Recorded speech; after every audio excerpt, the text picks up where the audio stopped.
Don't let them say different, yeah. Study working hard for that bankroll. 5'5", my type is well known. Bad bitch, big bank, that's a combo.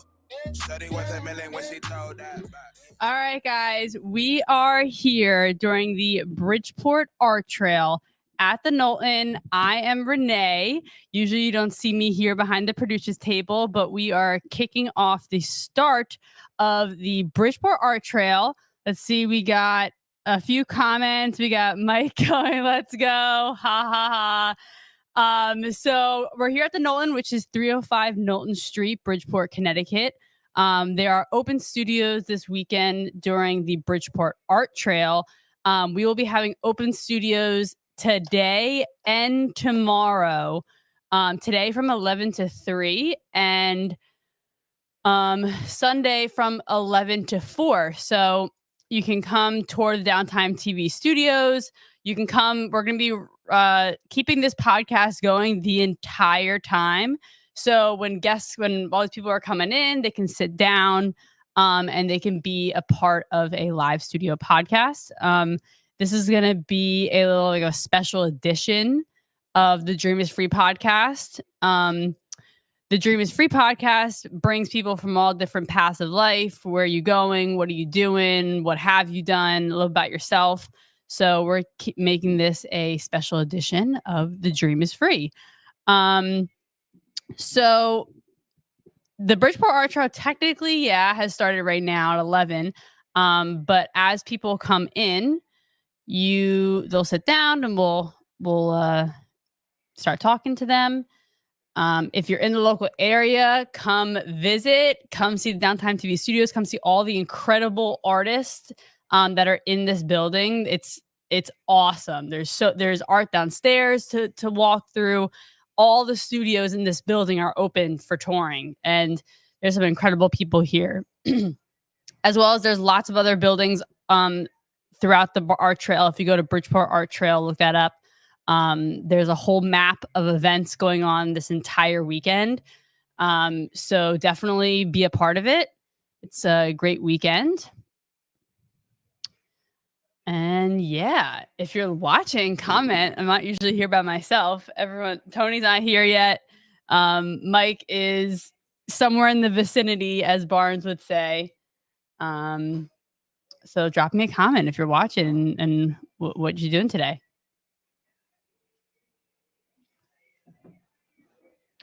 Actually, let me show you like our GoPro view of the studio.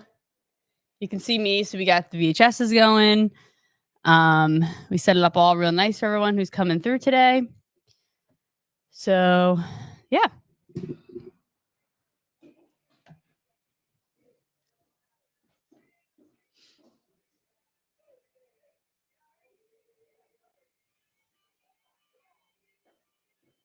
I'm going to share you guys some of our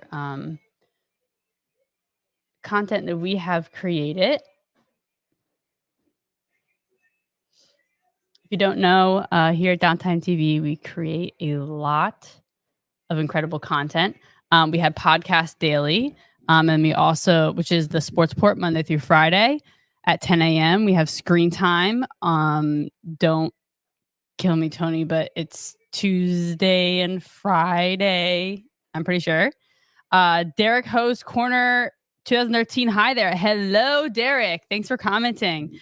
We're here at Downtime TV. We're here at Downtime TV Studios during the Bridgeport Art Trail Open Studios, 305 Knowlton Street, Bridgeport, Connecticut. That's okay. Hey, Josh, what's up? Solo. Yes, I am solo for right now. The crew's coming through. And hopefully some guests who are touring the studios today will come sit in on a show. Josh, do you want to like make the drive to Bridgeport?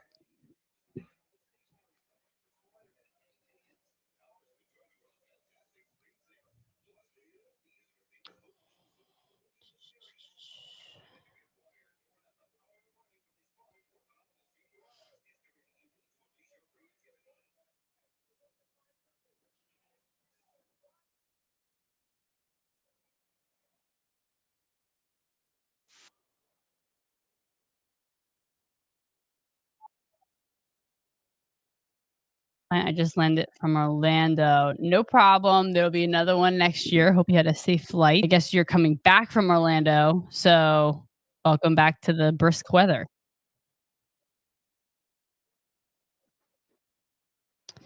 I'm going to share you guys some of our content.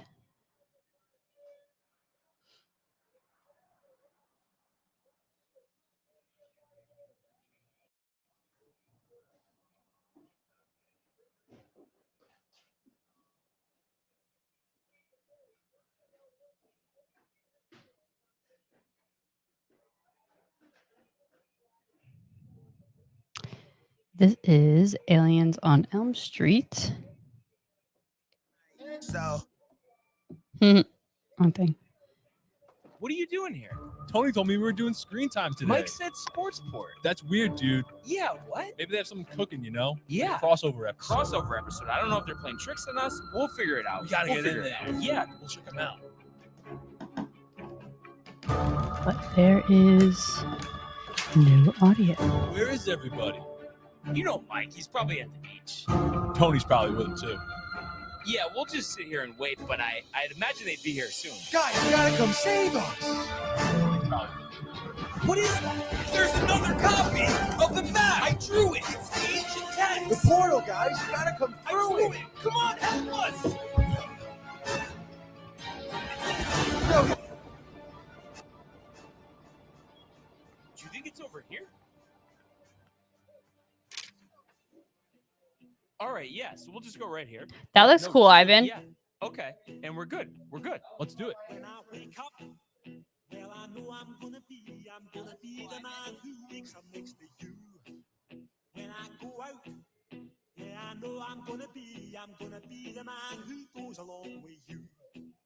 If I get drunk, well, I know I'm gonna be the man who gets drunk next to you.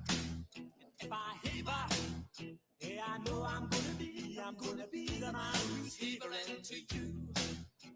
But I would walk 500 miles and I would walk 500 more to be the man who walks 1,000 miles. If you have like a bigger framed picture, I think it would fill that spot pretty nice. I know I'm gonna be the man who's working hard for you. When the money comes in for the work I do, I'll pass almost every penny on to you. But I would walk 500 miles and I would walk 500 more to be the man who walks 1,000 miles to fall down that chute. Think they're gonna make it? Jane Barnes? Yeah, man. I hope so. Yeah, they better.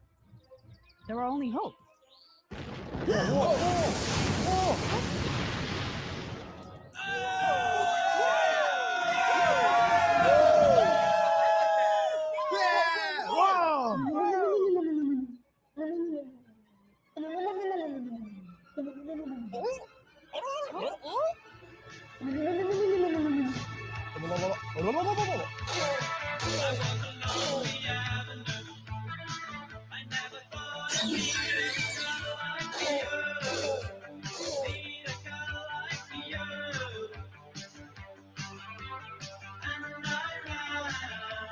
Oh my gosh, guys. It is 11:11.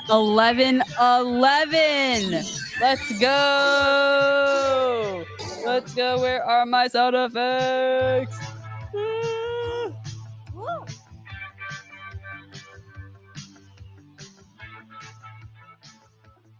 what do you guys think's in there?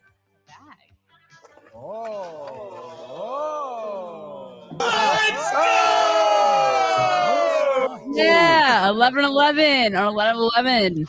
If you have something you want to, like, this goes to you. Okay, I feel like something you would say. I'm gonna manifest something. Do it right now. Think about it.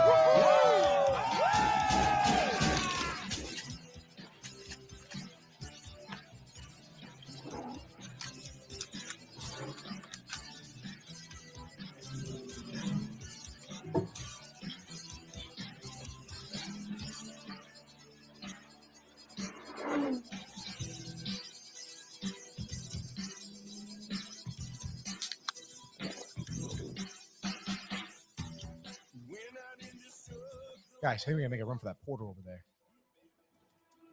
I'm not gonna make that. Tofko and I will go East Coast. You guys go West Coast. Do we even have the keys? I'm driving. Tonight, I'm gonna have myself a real good time. I feel alive. And the world turning inside out. Yeah. Floating around in ecstasy. So don't stop me now. Don't stop me, 'cause I'm having a good time, having a good time. A shooting star leaping through the sky like a tiger, defying the laws of gravity. I'm a racing car passing by like Lady Godiva. I'm gonna go, go, go. There's no stopping me. I'm burning through the sky. Yeah. 200 degrees, that's why they call me Mr. Fahrenheit. I'm traveling at the speed of light. I wanna make a supersonic man out of you. Don't stop me now. I'm having such a good time. I'm having a ball. Don't stop me now.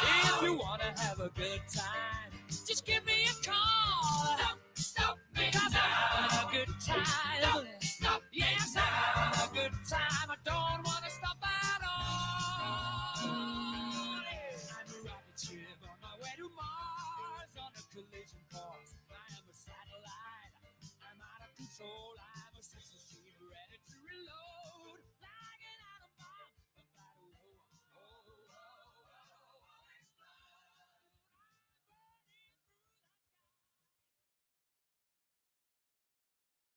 That left it all out on the field, and that's what you want. No, I want people to want us more, and they Exactly. Keep them wanting more.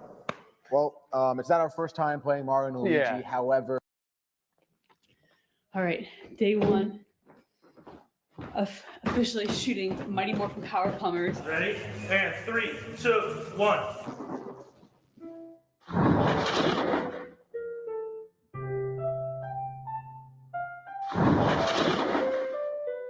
Welcome back to Inside Access with Downtime TV. the idea of Mighty Morphin Power Plumbers. All right, from the beginning. To understand how we got here, we have to go back, I'd say, a year. In March 2022, we had the honor and the privilege of meeting Jason David Frank, who to so many was a childhood hero. And if you didn't get to meet him, I could be the first to tell you that he fits the bill and character of Tommy. He is Tommy. He's just like that character that you see in the show, the same caring, loving, heartless, fearless person. And since Jason David Frank's passing, I had been collecting Power Rangers VHSs, weapons, helmets, slowly but surely building, you know, our studio set, and also collecting for giveaways because Jason was so nice to us. He gave us so many signed stuff for free that we wanted to carry on his energy in that sense as well by doing giveaways all year. You know, Michael's also a huge, huge Power Rangers fan, the biggest Power Rangers fan that I know.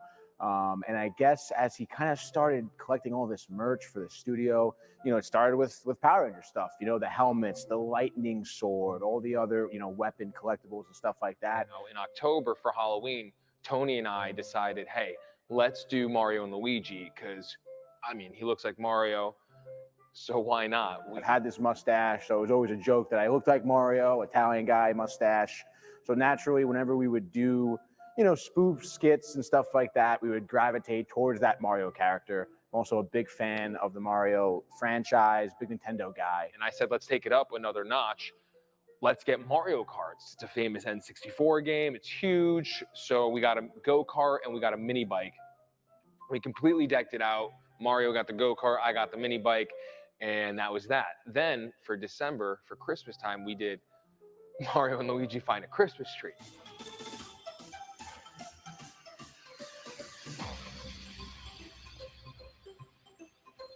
It's the tree. We found it. Well, there's that noise. You know, it's never been done before where there's been a Super Mario and Power Ranger crossover. So that kind of idea came about. There was a script circling around, but nothing was really coming of it at first. It was kind of like, all right, yeah, it's a great idea. We were super busy, and then we find out that within the same month, there's the 30th anniversary Mighty Morphin Power Rangers episode coming out on Netflix, as well as the Super Mario Bros. Movie releasing in theaters. And we kind of, I guess, struck while the iron was hot. And I thought to myself, how can we honor Jason, Super Mario Bros, Power Rangers? I mean, it's right there in front of our faces. It's red, green, it's Mario, it's Luigi, it's Zordon, it's Alpha 5, and it's Lord Zed. When I first saw the costume, my immediate thoughts were, is my ass gonna fit in that thing? When we thought of the idea of combining the two, it was more so, how are we gonna get the costumes? How are we gonna do this? If you go look up the Red Ranger, Green Ranger helmet, they're pretty pricey, Lord Zed, the whole shebang. When you're going to achieve your goal and you're sacrificing and you're persisting and you're keeping the good vibes, you're not vibrating at a low level, the universe or God will intervene in ways you can't imagine. So that's with the costumes. We got really fortunate with that, with a fellow in Chicago who was so nice to give us a super cheap discount on both costumes, made the Green Ranger costume specifically for this, and said was honored to have his costumes in our short. This is the beginning of Mighty Morphin Power Plumbers.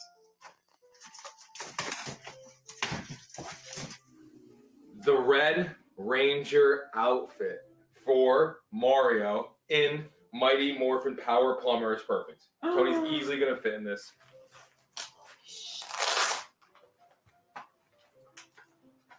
This is dope. Whoa, I look sick. You guys are gonna see for the first time me have a Green Ranger helmet in my hands. It's so big! I helped make the Lord Zed costume, which was a adventure to say the least. Making the Lord Zed costume was just a lot of time. It's something I've never done before, but something that had to be done. It was challenging. I definitely had a few times where I was like, I have no idea how this can actually happen. We were coming down to the wire. I mean, I think it was the day before, the night before we were shooting, I just finished the costume. Oh, wow. It's a little better. Now trying to do the face parts. Very nice. There we go. Where's it right out? I'm busting out the seams, bro. I was a little bit nervous with the costume. I saw a lot of those foam pieces that you saw on his body fall off, and I didn't know how we were going to reattach them. And this was the shoot day, so we had to shoot. Getting it on was definitely the hardest part. We ended up getting in it. It took a lot of work from myself, Renee, Mike, pretty much the whole team helped me put that costume on. A lot of wiggling, jumping. I got it on though. Just like seeing the transformation of just the costume and putting in the final touches really made it for me. It was just like kind of like brought it all together, and like I couldn't believe I didn't even recognize myself when I was looking at at the B-roll footage. I really liked the bits and bobs, the accessories that were put on, because I feel like those were the parts of the costume that were literally holding it all together.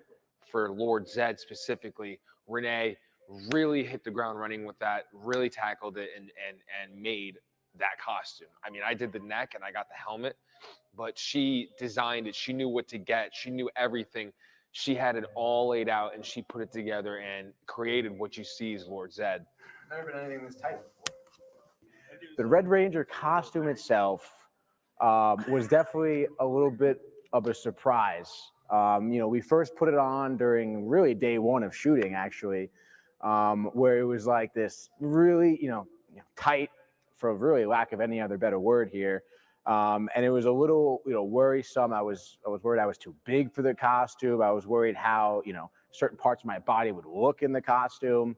So it was definitely a little bit of a kind of rolling with the punches here, but everything fit well. It felt good. It was cool. Fitting onto those boots, getting the gloves on. That was really like when you felt like secure and powerful. The helmet was cool. Again, some limited experience with the helmets, just putting them on in the studio, messing around, never having it on for an extended period of time, let alone doing, you know, martial art moves in the helmet. So the visor's getting foggy, you're sweating in there, you can't breathe, you got the face mask on underneath it too. Definitely posed some challenges for sure to overcome, but hey, like, you know, you're dressed as the Red Ranger, you're dressed as Mario, who is dressed as the Red Ranger, so it's like, how can you not really just like sit there and enjoy yourself no matter what's going on? If I was to describe the entire shooting experience for Mighty Morphin Power Plumbers, would be like powerhouse. Completely love it. Keep on going. Nice. On the day of the shoot, let's fast forward. We got everything collected. We did it all. We got prepared, and now it's shoot day. You gotta roll your R's. I feel, you know, it's funny. I was watching myself put on the costume, and I felt like I'm back. I mean, if you don't believe you're Luigi, they won't believe you're Luigi. I know. I feel like I'm back. Like, it's crazy. It's like, It's a time. As I'm putting on the Luigi costume, and it feels right. Like, I just don't know how to explain it, but it's like I was back. That's what I told everybody on day. I felt like I was back. Our first shoot day was actually on my birthday. That was awesome.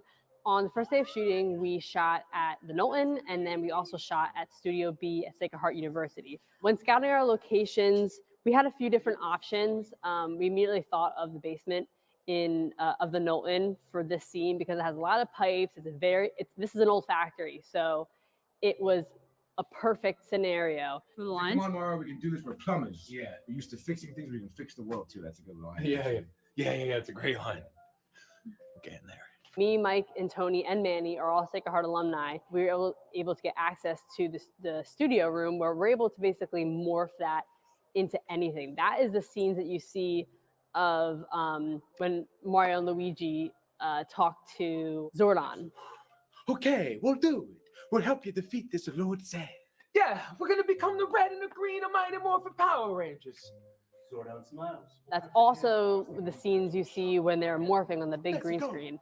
It's a morphin time. Tyrannosaurus. It's a me, Luigi. It's 7:05 in the morning. We are on day 2 of Mighty Morphin Power Plumbers. They're back, yay. Whoa, he said, holy shit. Look, yeah, then I can just make one of each if I want. That's it. Can you hold this right here? We do this, guys. We'll line you up on the side of that shot, and we'll be in front, you'll drive, you guys drive towards me. Oh, that shot. Nice, I like that. So there's a couple driving scenes, and we needed a camera operator to be in a car to get a nice shot of our heroes riding to save the day. 3, 2, 1. So I had director Manny, shot director Manny, in the back of my trunk, and just driving around the parking lot, nice and slow, making sure that he was getting good shots. Yeah. My car has been a part of, you could say it's been a part of Downtime history. It's been in a few shoots. Driving the cart and the mini bike is honestly really like something special. And the people see me driving it dressed as Mario, and their faces light up. They're like, you know, it's in the middle of their afternoon, they're on their lunch break or whatever they're doing. They see a guy dressed as Mario driving a Mario Kart. You know, they can't help but laugh. They stop, they honk, they wave. We actually shot our drone scenes in Bridgeport as well, which was very interesting. You have to man traffic. There's cars coming down the road. There's people stopping. I mean, you see Mario and Luigi or Green Ranger or Red Ranger on a motor cart streaming down the middle of the road on a Saturday morning. I mean, who's not going to stop and look at that? You just see their faces where like they laugh and then they're like, the hell's going on here? To be in that red costume, which was pretty dangerous because, again, as I mentioned, like in the fight scene, you're getting foggy in your visor. You can't really see much. You can't hear anything because the cart is so loud. There's traffic, and it was rainy and overcast and kind of dark, and again foggy. So your sight's limited, your hearing is limited. Again, you're just kind of trying to take direction the best you can, relying on the other crew members, which was really just a great experience too, to kind of have that, trust in Renee and Manny and Mike. And Manny really took the helm of, making sure that us as the actors and everything, how it was shot the day of, was really what we envisioned to begin with. He's got an extensive background in filmmaking and just loving movies in general. So, working as an actor on this set was, pretty inclusive in terms of working with, other crew members, specifically the director, specifically on the fight scene with Manny. That was day 2 of shooting, and that was really our last part, honestly. And we knew it was the biggest part, the hardest part, the most choreographed part, with Zed here, with the fight scenes, trying to nail every movement down, and also by making the shots look good. And, Mike and I are tied up as the Red and Green Ranger. We're dialed in on the character. Renee is working with Jay as Lord Zed, as parts of his costume are falling apart. He's just trying to keep it together. So, a lot of that directing responsibility fell on Manny, and he really stepped up hugely, which it looked phenomenal with the fog machine and the camera setup and the lights, and everything was great, and obviously utilizing this space. But having Manny there, quite literally directing us mid-scene while shooting, giving us those instructions, that direction was huge. When we got to certain days of shooting, some things didn't go right, as everything goes. Not everything is going to go perfect. So we hit roadblocks, we bounced over them, and we did what we had to do, and we made it look amazing. And that's credit to our whole team putting all of our heads together. We all have different skill sets, and shooting this with this Downtime team was an incredible experience. And I can really attest to Downtime killing it. Everyone was super organized, to the point. Everyone was on schedule. It was couldn't ask for a better experience. Okay. What's up, guys? This is Tony. It's a Luigi. We're here to talk about Mighty Morphin Power Plumbers. No, it's over. I left this character behind. That's I'll reprise. I put everything I had out on the screen, on the set, and it's still there. I left it all out on the field, and that's what you want. No, I want people to want us more, and they exactly keep them wanting more. Well, it's not our first time playing Mario and Luigi. Yeah. However, the shoes are always big to fill, no matter how many times you play them, because the character is so recognizable, such a following to the lore that is Super Mario Bros, that you really have to kill it every time, because the fan base, they want a good Mario. They're itching to see Mario and Luigi on screen. We're giving it to them. We have to execute correctly. So, the pressure all-time high, all the time. See, I think we bring a combo of the original 93 and the classic Mario character and Luigi into this world.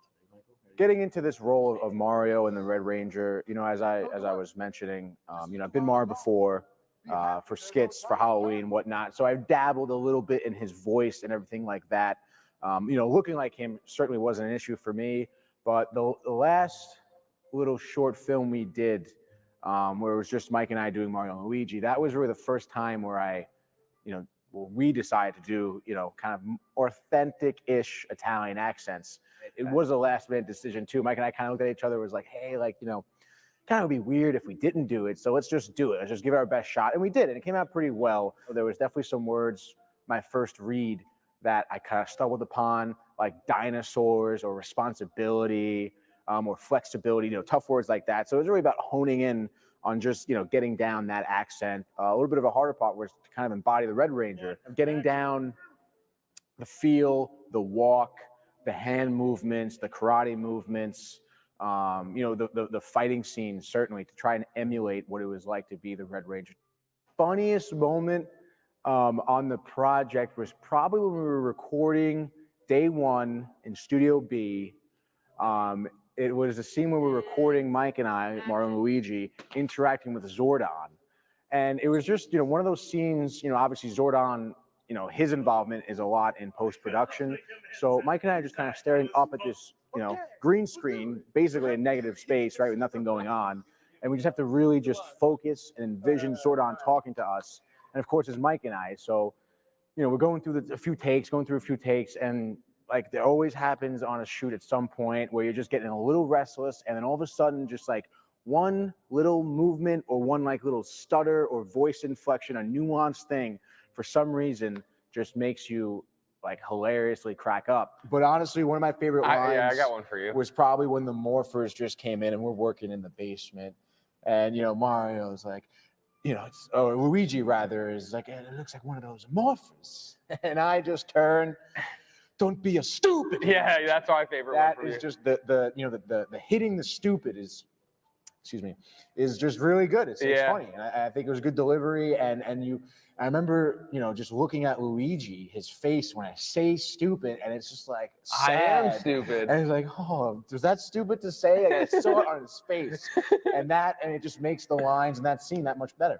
Don't be a stupid, Luigi. Yeah, my favorite line probably was, we're gonna be a mighty morphin' the Power Rangers, because it just like kept messing up, and Tony was hooting and hollering, and that was at Studio B. We almost lost it from laughter. It's so easy to work with Tony. He's so funny, and he's so talented. From day one of knowing him and meeting him, I knew he was made for stuff like this. I just knew he was made for this. He's gonna be a great director, a great producer. He already is, but I've always seen him as being a great actor as well. And so being able to be alongside him, it elevates me as an actor, because he's just so naturally good that it makes you want to be good. So Princess Peach first got introduced in part 2 of Mario and Luigi, in Mario and Luigi Cut Down a Christmas Tree. I learned a lot about Princess Peach's character actually in the new Super Mario movie. I didn't know too much of her character outside of that. I don't really think Nintendo really gave a lot of her character. Princess Peach usually is like the person who gets saved.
I can hear you.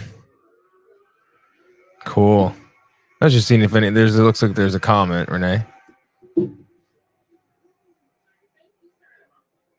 Danny V A. Let's go. Where are we going? Derek Ho's Corner. Love it.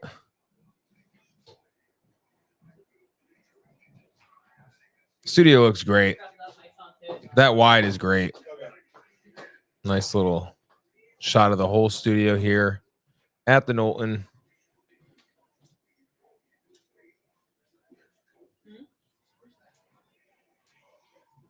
What? Oh yeah, it's up there.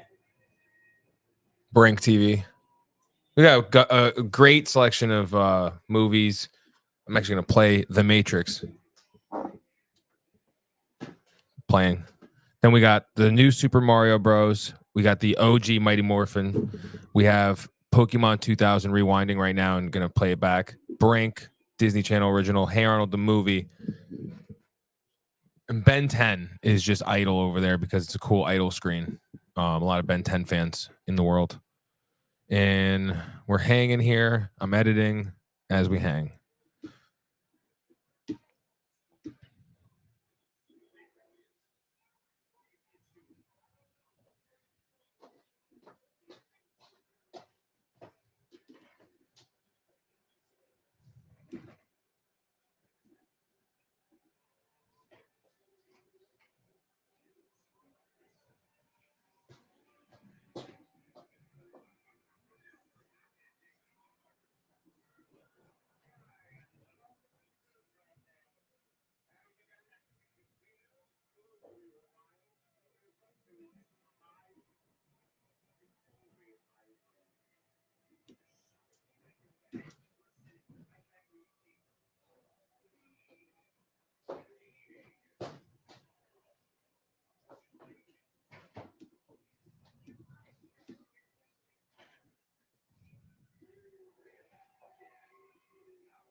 90s boy's first crush? I don't remember her. Well, the original Pink Ranger. She's old now. I don't remember her. What? I'm watching a short film on her right now. Huh. So what do you do for work, Brad? Okay. Yeah. Okay, like putting casts on? Yeah, like knee braces, ankle braces. Shit, nice. Shoulder stuff. Oh, hello. Wow. Yeah. Very nice. Oh, I'm watching her right now. Yeah, she's in there. Wow. Yeah. Yeah, we interviewed her this past weekend at Rhode Island Comic Con.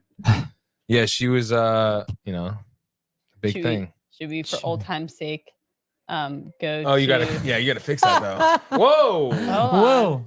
Renee's first time back. Wow. Craigo's Crypto Corner. Renee, did you give Tony a hug after last night? I gave him a solid high five, and I said, "Great job." Yeah, I love when the people I care about get pissed off. It's so much, especially when you're calm and then you have to do the psychology of staying calm so they don't know that you're pissed off. Well, that was tough. It was stressful. It was fun. like, Of course it was. It's growing pains. Tony said growing pains are gonna happen. But the thing is, though, like we all like know each other, love each other. Yes. So it's like it's like you know that it's not out of like hate. It's like I learned a going lot through about this. run sheets from you guys last night. Holy Which I've shit. never called it a rundown. Tony's like, can you here, hear, put all Grasso? the questions Can in you there. And hear I'm in like, those headphones? I'm like, no, Tony. Huh? Oh. I'm like, no, Tony. I'm not doing that. Can you hear? He didn't like no. No. You ever say no to Tony? Well, because eventually the bigger you get, you're gonna have to Are do you hearing that. anything? I know. Because that's So I how was they practicing? do it. No. That's how the pros do it. Yes. The rundown. The Oh, I thought you said more no's. See, I was thinking selfishly. Craig, you get to say more no's. No. Craig, go. You just it's go get the me food. higher No. you get to the top with production, the more you have to just do as is told. But you get paid the big bucks, though. Oh, really? I mean, the bigger you Oh, get, wow. the bigger you get. Okay, cool. Big bucks. You like that? I do. You know, I was thinking that one of the things that I want to do is create a fund to like everybody does charity stuff. Yeah. Charity, I donated to. What about a fund that supports local businesses, people, just getting off the ground, right? They're out there, but you hear about it, but when people are getting into business, like how do they access that capital? And what if you could access it in crypto? That'd be cool. Yeah. I don't know. No, Just it's thoughts. smart. Who's It's a big Tyler? one. Who's Tyler Musk? Tyler Musk? Musk. Is that Elon's brother? He does have a brother. Interesting. Look him up. He liked the Futureverse post. Yeah, I'm just sort of concerned. I'm like, is that a legit? I mean, he had a certified account. No, it's he definitely. Let me just make sure it's Tyler Musk. Shout out to you, Taylor Musk. I think Taylor's the name. Taylor. Okay. Yes. Shout out. We got Grasso on the couch. Let's What's go. up? Grasso, Back Brian on the Grasso. podcast. Grasso, It's been a minute. Yeah. Yes. Oh, I forgot. I don't have to actually hold the mic when I talk. If anybody has an No. injury, whether it's your ankle, your wrist, Brian is the guy to see. He will cast you up. You tear your ACL, I got you. He'll get you on the casting couch. That's fine. Dad joke. Hey. Dad joke incoming. I wish everyone could see like the outfit that Craig's wearing right now. He's got the jumpsuit on, matching top and bottom. Shout out to Aquaphor, Eucerin, Nivea, Bayersdorf. That's the brand that manages those incredible things. By the way, they have one of the most amazing, what are they called? Brand managers. There we go. That's my wife. So shout out to you, Rachel. That's awesome. Yeah. Well, Wait, comfortable as shit. Grasso, what were you telling Craig that you do? So I do like custom bracing for people who get injured, like sports Oh. injuries, like ACLs and meniscus. I like stuff that. That's so cool. I give out these cool ankle braces too. Is it different than like regular braces? No, they're just, I guess, a little more customizable. Oh, can you So like make them I camouflage? have to, or? like, yeah, I actually could. But no, I actually have to take measurements of people's legs. Oh. I do cast their ankles too. So like I put casts on people and then I cut it off and then we send those out and then they make the brace. Wow. So, Can you like if some they had cool if they stuff. had like a tatted like leg like how you do, like can you make like a custom tatted like cast? I haven't got that request yet. I mean, I guess you can just bring it to a tattoo artist and I mean, like I'm get them. assuming insurance doesn't cover that though, right? No, probably not. They're a little stingy insurance. Oh Yeah, I bet. Dude, our That's cool, though. medical industry. I'm curious, and obviously not. We don't want to FUD them, but I'm assuming that our right. That's a Web3 term. We know it. I'm assuming that the medical industry, and I'm curious from your end. I think, my opinion, that it's broken. What are your thoughts? Insurance is a joke. Mm. That's pretty much it. As long as you don't work for the insurance company, you'll still have a job come Monday. Yeah, right. Yeah, I get it. Shit. What else is going on, Mike? What else is going on? Magic Mike. 5K, Colony Grow 5K this weekend. That's this DTV weekend? Sunday. DTV will be there vlogging it. We'll also be creating content for Colony. Colony Pizza. Colony Pizza. Their stuff's pretty. I like their pizza, but it's greasy. It's oily. There's a difference. Oily. So you got to say no oil. I'm sorry, if you take oil and you rub it against your hands, it's gonna end up kind of greasy, but oily. I'm just saying. I love the for the people correction, out Mike. there. Listen, my stepfather owned a pizza place for 28 years. Do you like their pizza? I do. Of for course. a bar standard pizza. Listen, That's listen. bar pizza though. By the way, shout out to Colony, Colony's bar pizza. Yeah, you have to understand the difference. Do you know there's different styles? It's not like Colony's There's not like Greek a family style. pizza, There's- you know? What? What is his face? No, I'm just kidding. Shout out to Colony. I've been to you. I like your I've pizza. been to you. I just sometimes feel like what I got to do is take What the I gotta napkin do. and- with a pizza. Like once I get like a majority, it's just oily. I mean, hey, that's bar pizza for you. You're right. I understand. Good. I respect you, Colony. I Yes, just want to know. they Shout have out. a great business plan. And thank you for hiring DTV because they do amazing work. And really excited for this upcoming Monday evening. Really Monday cool. is a big thing. So if anybody doesn't know, Craigo was the host of a prominent, up and coming that was really good. Web3 awesome source of news station. And that was Craigo's Crypto Corner. Now he is officially, we could say it, yes, the host of Futureverse TV's podcast content. What is it called though, the show? So the first episode that's going to be coming out Monday evening is called The Vision. The Vision. With Shara Senderoff and Aaron McDonald, the co-founders of Futureverse. He hasn't practiced that. No, I haven't. No, not that. No, not you that have. way. But it's crazy. Like, sometimes you'll be in front of the mic, depending on how awake or tired you are, right? Is you'll notice that the more tired you are, you're stumbling your words. Now, I got a great night of sleep last night. And sleep is so important. Brian, you get sleep, is so don't important. you? Yeah. I know Brian If I does. don't get sleep, I'm just I looked at Brian and I said, Brian, so it's so nice to meet you for the first time. And I've heard your name before. And I would say, Brian, do you have kids? He goes, no. I go, I can tell. Because like once you have kids, some of the life is just sucked You know what's funny? you right say that? out of you. I and think then that's yet a you have thing. this joy of love and responsibility. I think that's a thing, like Yeah. a real actual thing Yeah. that happens when you have Yeah. kids, that like a part of you and your like longevity as Yes. a physical being Right. goes into them. You could almost see it like drained out of the Yeah. person's face. Yeah. Oh, Like shit. He people who knows. have kids. He knows. He has friends who are dads, right? I do, yeah. No, it's just like, well, because the first year apparently you don't sleep at all. Yeah. No. Like there's no such thing And then as you sleep. have another kid. And then there's and then like, it's like another year of no yeah. sleep. So it's like 2 years Yeah. that you're catching up on, That's so true. and you're always playing catch up then. Yeah. Unless you're like really rich. Because and I'm you're, looking like, at good. Brian. He's got like this fresh face Yeah. and this irresponsibility of being a young man attached to it. Yeah. Then I'm like, you're not a dad yet. I still Yes. get my 7 hours of sleep every night. He does. Oh, look. My wife's calling. She heard you. Hey, honey. I'm here at the studio. We're just hanging out for the art trail. Hey. That's Brian. That's Mike's friend who's on the couch, and Renee. And Brian's not a dad yet. Not yet. Not yet. Not yet. Not for a long time. No, not even soon. Hopefully. Hopefully. Oh, geez. He's working on. Yeah, I got you. I got you. What's going on, hon? Aquaphor. Yes, I'm rocking the brand. I gave you a shout full out. thing. Yeah. Got the whole jumpsuit on. We got 100 people watching it on YouTube right now. Anything you want to say? Yeah. Any comments out there? Share with a friend. We're at Bridgeport Art Trail. Let's go. I did not find the ski boot, Rachel. See, I'm telling you. I didn't find it. I didn't find it. I did. Well, no, if I didn't find it, wouldn't I have looked? By the way, I did drop off your soap. It looks great. You guys in real time are getting to hear a conversation between a husband and a wife. Beautiful. Anything else, honey? I'm sure. Yes. Oh boy. Oh boy. Where's this going? Oh, mattress in the bedroom. Yes, Rachel. Oh.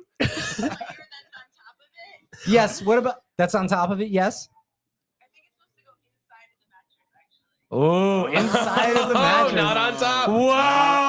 Whoa, this is great podcast content. Now I get to look at the ceiling fan. I love you, babe. All right, can I see my son? Oh, you don't want to put him on the phone right now. All right, I love you. Bye. Bye. And there we go. That's great. Great combo. Hey, so I've decided to tell you guys a piece of advice. I decided to tell you a piece of. I want to Really? share a piece of advice with you. Tell me. If ever you want to get your wife or your significant other off the phone and they don't like podcasts and mainstream media, get them on a podcast unexpectedly and they will rush off the phone. They won't even allow you to say hello to your son or daughter Gotta go. or your child, however you want to. There's been a few times that Jay, like Downtime TV Jay. Yes. His Love girlfriend. Shout out Jay, you rock. If you're watching, I shouted out Jay on the Rhode Island Comic Con vlog Oh, you for did? being at the wedding. Tony and Chris Coyne. I shouted out Chris Coyne on the wedding. It's funny. Sometimes when Jay is on screen time, his girlfriend Lily will call, and she's called a few times during the show, and then she'll come and like give like the movies she's talking about, and he's like, Lily, say something on the podcast. And she's like, hey. Yeah. It's She's fun. great. She's all yeah. about it. Yeah, she's all about it. Oh my God. Oh my God. Love it. I'm trying. The art trail. So what's If you going guys on with had- the art trail, by the way? I'm sorry. So, I guess how many buildings are a part of it? Let's go look. Dun, dun, dun, dun, dun, dun, dun. How do artists, I guess this is a question, right? Because it's art trail. I wonder how people define like how to value their art. And then you're like looking at an artist's work. I'm just saying it's not for anybody specific. I want to be clear. And you're looking at it and you're like, yeah, I would never pay that price. That's a mystery, right? Yeah. Art prices. Holy shit. So there's, oh geez. That's a lot. it of looks art like trails. 42 locations, folks, you could stop at on this art trail. I'm going to stay here at the Knowlton. Yeah, that's what I'm doing. That's awesome though. It's a bike Congratulations. trail, so I forgot that too. A bike trail? Yes. Wait, the trail is more than just here? Yeah. Oh. You could do it in all the there's other How long has it buildings. been going on? Because I actually saw Craig Wilson post something about a Bridgeport Art Trail. Craig Wilson. Yeah. Who's that? Legend. Oh, okay. Friend from we've known Craig since middle school. All right. I don't know how long I'm looking, but there's a bike. You could do it with a bike community. I remember that they're going to be hitting here. Meet at City Lights for coffee and bagel at 8:45 a.m. Depart at 9:30, and then you go on to this path. Hi, Tony. How are you?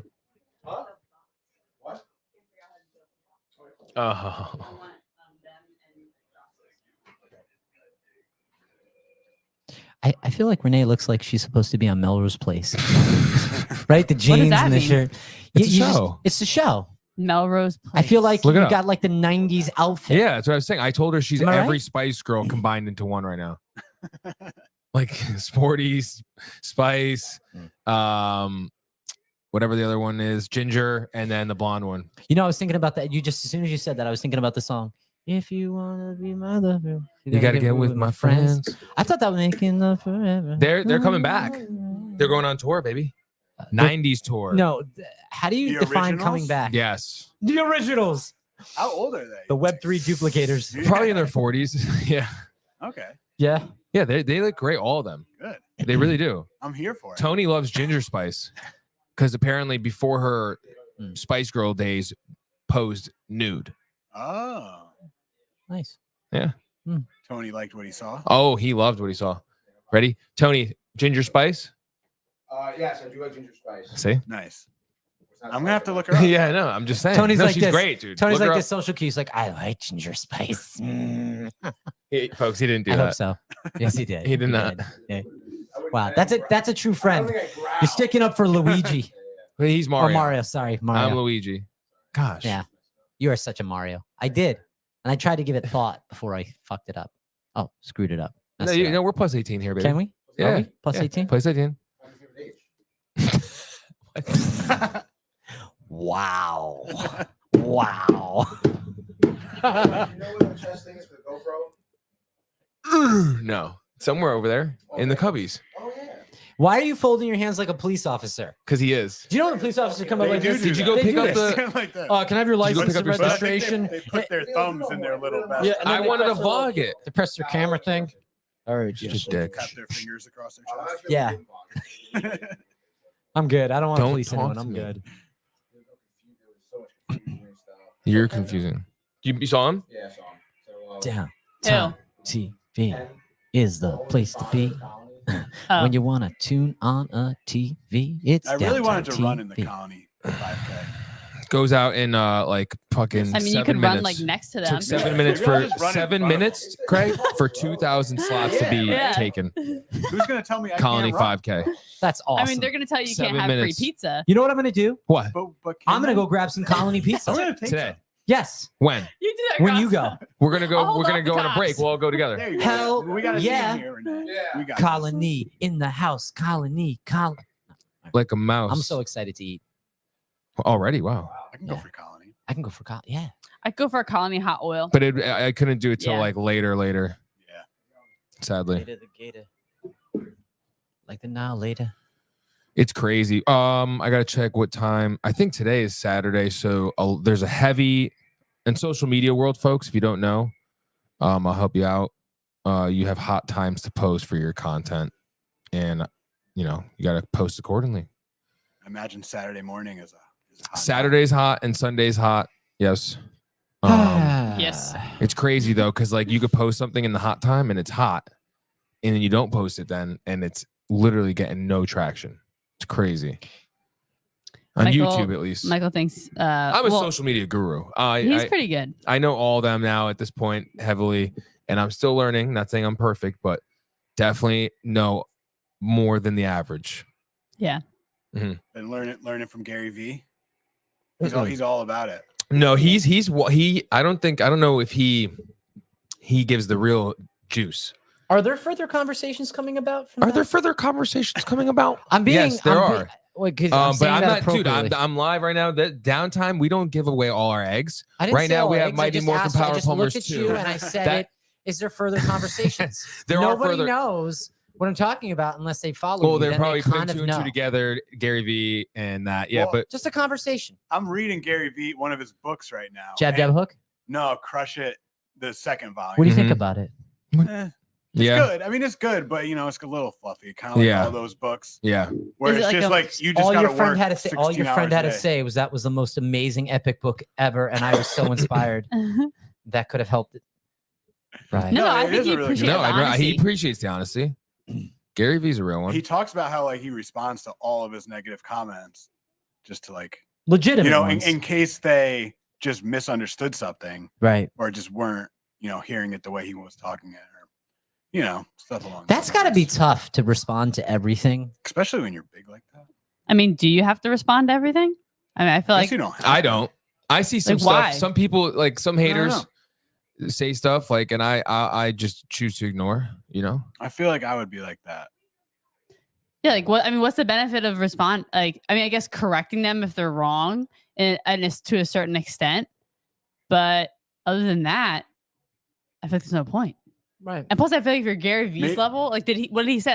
Like, does he see everything? I think so, yeah. And I think he looks at it like a customer service thing. Like he always wants to. It is. provide the It's best good. Customer service. That's what Right. That's what And I know- Netflix did. I like it. I guess that's a good point. Yeah. We're expecting some gifts from V Friends and Gary V. So I'll leave it at that right now. I wasn't gonna say that. No, we are, but that's what That's I'll awesome. give that. That can be announced. And I'm actually trying to do some stuff with them that I can say off air. So Cool. that would be sick for not only us, but for the area Right. that we're in. Uh-huh. Literally. No, it's really Fairfield cool. County area would be hyped. Yeah. With a capital H. Also, so guys, we're gearing up for Mighty Morphin Power Plumbers 2. It is coming out soon. We'll have a date very soon. We're working very hard behind the scenes. It's our best up-to-date short film. It's very action-packed. And yeah, I think it's great. That's awesome. I'm excited for everyone to see it. Renee's in it. She's got her biggest role Yes. in Downtime TV history. People were asking for Princess Peach. Give her a huge at role. the end of the first one. We were like, "Where is Princess Peach?" All she had was a hand motion in the first one, and everyone was freaking out. Me and Tony had a whole film. No one cares. No one cares. Princess Peach has a hand. People were Everyone like, goes, "Where's Princess Peach? Need more Princess Peach." And Yeah. now in the second one, they get literally Princess Peach is the lead. You gave the people what they want. So that's what we do. It's like Sonic Love it. 1. Sonic, I don't know if you know, you should watch it with your boy. He's of age now to see it. Sonic 1, it came out with like an announcement and they showed what Sonic looked like. All the fans freaked out. Horrible. You guys they redid it and extended the launch to make sure that the fans got what they wanted. Good. That's what they did with That was a good move by them. Proof And to now, me. guess what? The third one's coming out in a couple months. This is why listening to the fans. I mean, I think it'd be very smart. I mean, very stupid to not listen to the fans. I mean, No, it's very smart not to. like, Don't listen to them. Like the same thing happened with Snow White. Remember? Oh yeah, they That do. girl Yeah, came they out and was canned like, her. "We're Did you hear about What this? happened? the Snow White." So Disney's very woke and they're going broke. And Yeah. apparently a major Trump supporter is looking to buy Disney. Just saying. Really? Yeah, huge conservative man. Huh. And anyway, so Disney's been going super woke. And so with Snow White, they made a whole different film, basically different storyline. There's no prince saving her. She doesn't need a man. The actress is talking about this. And They said she was like, it's Yeah. the 21st century. Yeah. And Snow White can doesn't save herself. Yeah. She's like, She doesn't need a man. She's This gonna is- focus on her career. Yeah. And she doesn't need a man to Snow save White. her. And that's like the tone she Yeah, said it in. Like, yeah. she doesn't need. Wait, hold on. Cut to yourself. There you Hold go. on. This is sorry. These like Renee's new to the double. It's on the top. The numbers. No, I know. Okay, hold on. It's just like my cameras are all crazy. Okay. You don't need, it's 2020 and Snow White doesn't need someone to save her. So we That's how she have sounds. a Snow White that is really focusing on herself and her like goals, and that's what we're gonna do. Yeah. So And then she got canceled. yeah, she got canceled, and they're literally making a whole new to make it like the original one we know where she's. Yeah. Like you can't have Snow White without the story. Everyone Yeah. was everyone's saying just make a whole new movie, like a different movie. Gentlemen, bigger than Disney. Oh, man. If you don't have your marching orders from the World Economic Forum, who do you have Oh. your marching orders from? I'm just asking the question. Pepe Orsini. Just asking the question. I don't know who that is. You got to look him up. I will. He's wicked. Right. He's the boss to Klaus Schwab. Let's put it that way. Really? Yeah. No. I'm not joking. Send me that. Text me that. I want. I wanna read. will. I will. It's so funny all the new things that we're learning, but I mean, last year, with a lot of the interesting commercials, and I'm liberal is do your thing, Bri. Whatever. Bri, if you want to if you want to run down the street, butt naked and wearing purple on your cheeks, by all means. I don't want to stop Maybe you. when it's a little warmer out. But don't tell, don't. Yeah, there you go. Everybody just wants you to know, running down Knowlton Street, January 1st. It's going to be Brian with painted peak cheeks. Stay tuned. It's going to be a show. Tony's going to be there. Tony will be like this as you're running by. Tony, I love you. Oh, we got both Grasso and Grasso Renee on the. Oh, double time. I didn't mean to do that. Double time. Two of me. Yeah, the set looks great. I don't know if you guys know, but now it's just a set in here all the way around. We used to have to do our storage in here also, and now it's just full blown studio vibes in here. And it's awesome. It looks amazing in here. Doesn't it, dude? It's so cool. Yeah. It's crazy because I tell this story about how when we first got in this room and Grasso was around at that time, I literally said that it would take 2 weeks for it to get to this look. I thought it would take 2 weeks. 2 weeks for it to look like this. And this is just You always had layers. the vision. though. Yes, Wasn't exactly. it- how much of a difference was it from when I was doing the podcast in August? Dude, major It doesn't feel that way. Why is it? I'm just curious, Because like in here. It's just I mean, maybe because Were those against the wall like that, or those were so there was kitchen area over there. That's right. There was box storage over there. The couch was pushed was in more cluttered. It was everything was pushed Yeah. in more too, dude. It's like so you funny. couldn't easily get through. There wasn't No. a passageway to get anywhere. You're Like, right. There it's- was none of this. Yes. There was none of that. It was just so tight. You It's had to so like funny how your environment becomes normal to you after, and you forget. Like I remember when I Exactly. first walked in, I was like, "Whoa, this room is so cleaned Yeah. out," and Yep. now I'm like, "Oh, this is how it always was." Yeah. Isn't that interesting? Exactly. Well, that's a good your thing. memory. Yes. That's also a good thing to know. Like, hey, at least it was clean and tight as it could be. I'm gonna go walk the art trail for a minute. Yeah, go ahead. I'm gonna take a look. Yeah, go look at all the other studios. Everybody come join. We're here. Oh. I'm gonna get to editing more. Come on through. Yes. Watch some Power Rangers with us. Grasso. I've never seen this Power Ranger. Oh, dude, it's so good. I just had like a flashback memory because I was just taking a photo of you. Yeah. And so I quite often go through my photo. Wait, hold on. I quite often go through my photos on my Google Photos, and like because sometimes I always forget like how long I've been here. I know. It's kind of crazy. I've seen pictures too, and I look at the date, and I'm like, holy like that's shit. like I think it's over 2 years ago, which is wild. You know, and it's when you talk about the years, sorry to cut you off, it is crazy how just compressed they all are. Do you know in what these recent yeah. years? You know what memory popped into my head the other day? Which one? The first time we met Renee. And we were driving to the boat show in Bridgeport, and we see this girl pulled over on the side of the highway with a tripod set up, filming from the highway. And we're like, is she with us? Yeah. Yep. That's so funny. We're So I like, these remember girls are rock stars. Yeah. I remember. Weren't you really hungover that morning? I think so. I think you yeah. were because I didn't see you I didn't see you until I physically got there because at the Knowlton you were rolling into your car with your glasses on, and I was like, "Who's that?" And he's like, "It's Grasso. You'll meet him soon." Mike said that. Yeah. That was a long weekend. That was why. Well, other than the boathouse. Well, we did it a few days in a row, I think. Oh yeah, that's true. That was great. I don't know what I was doing.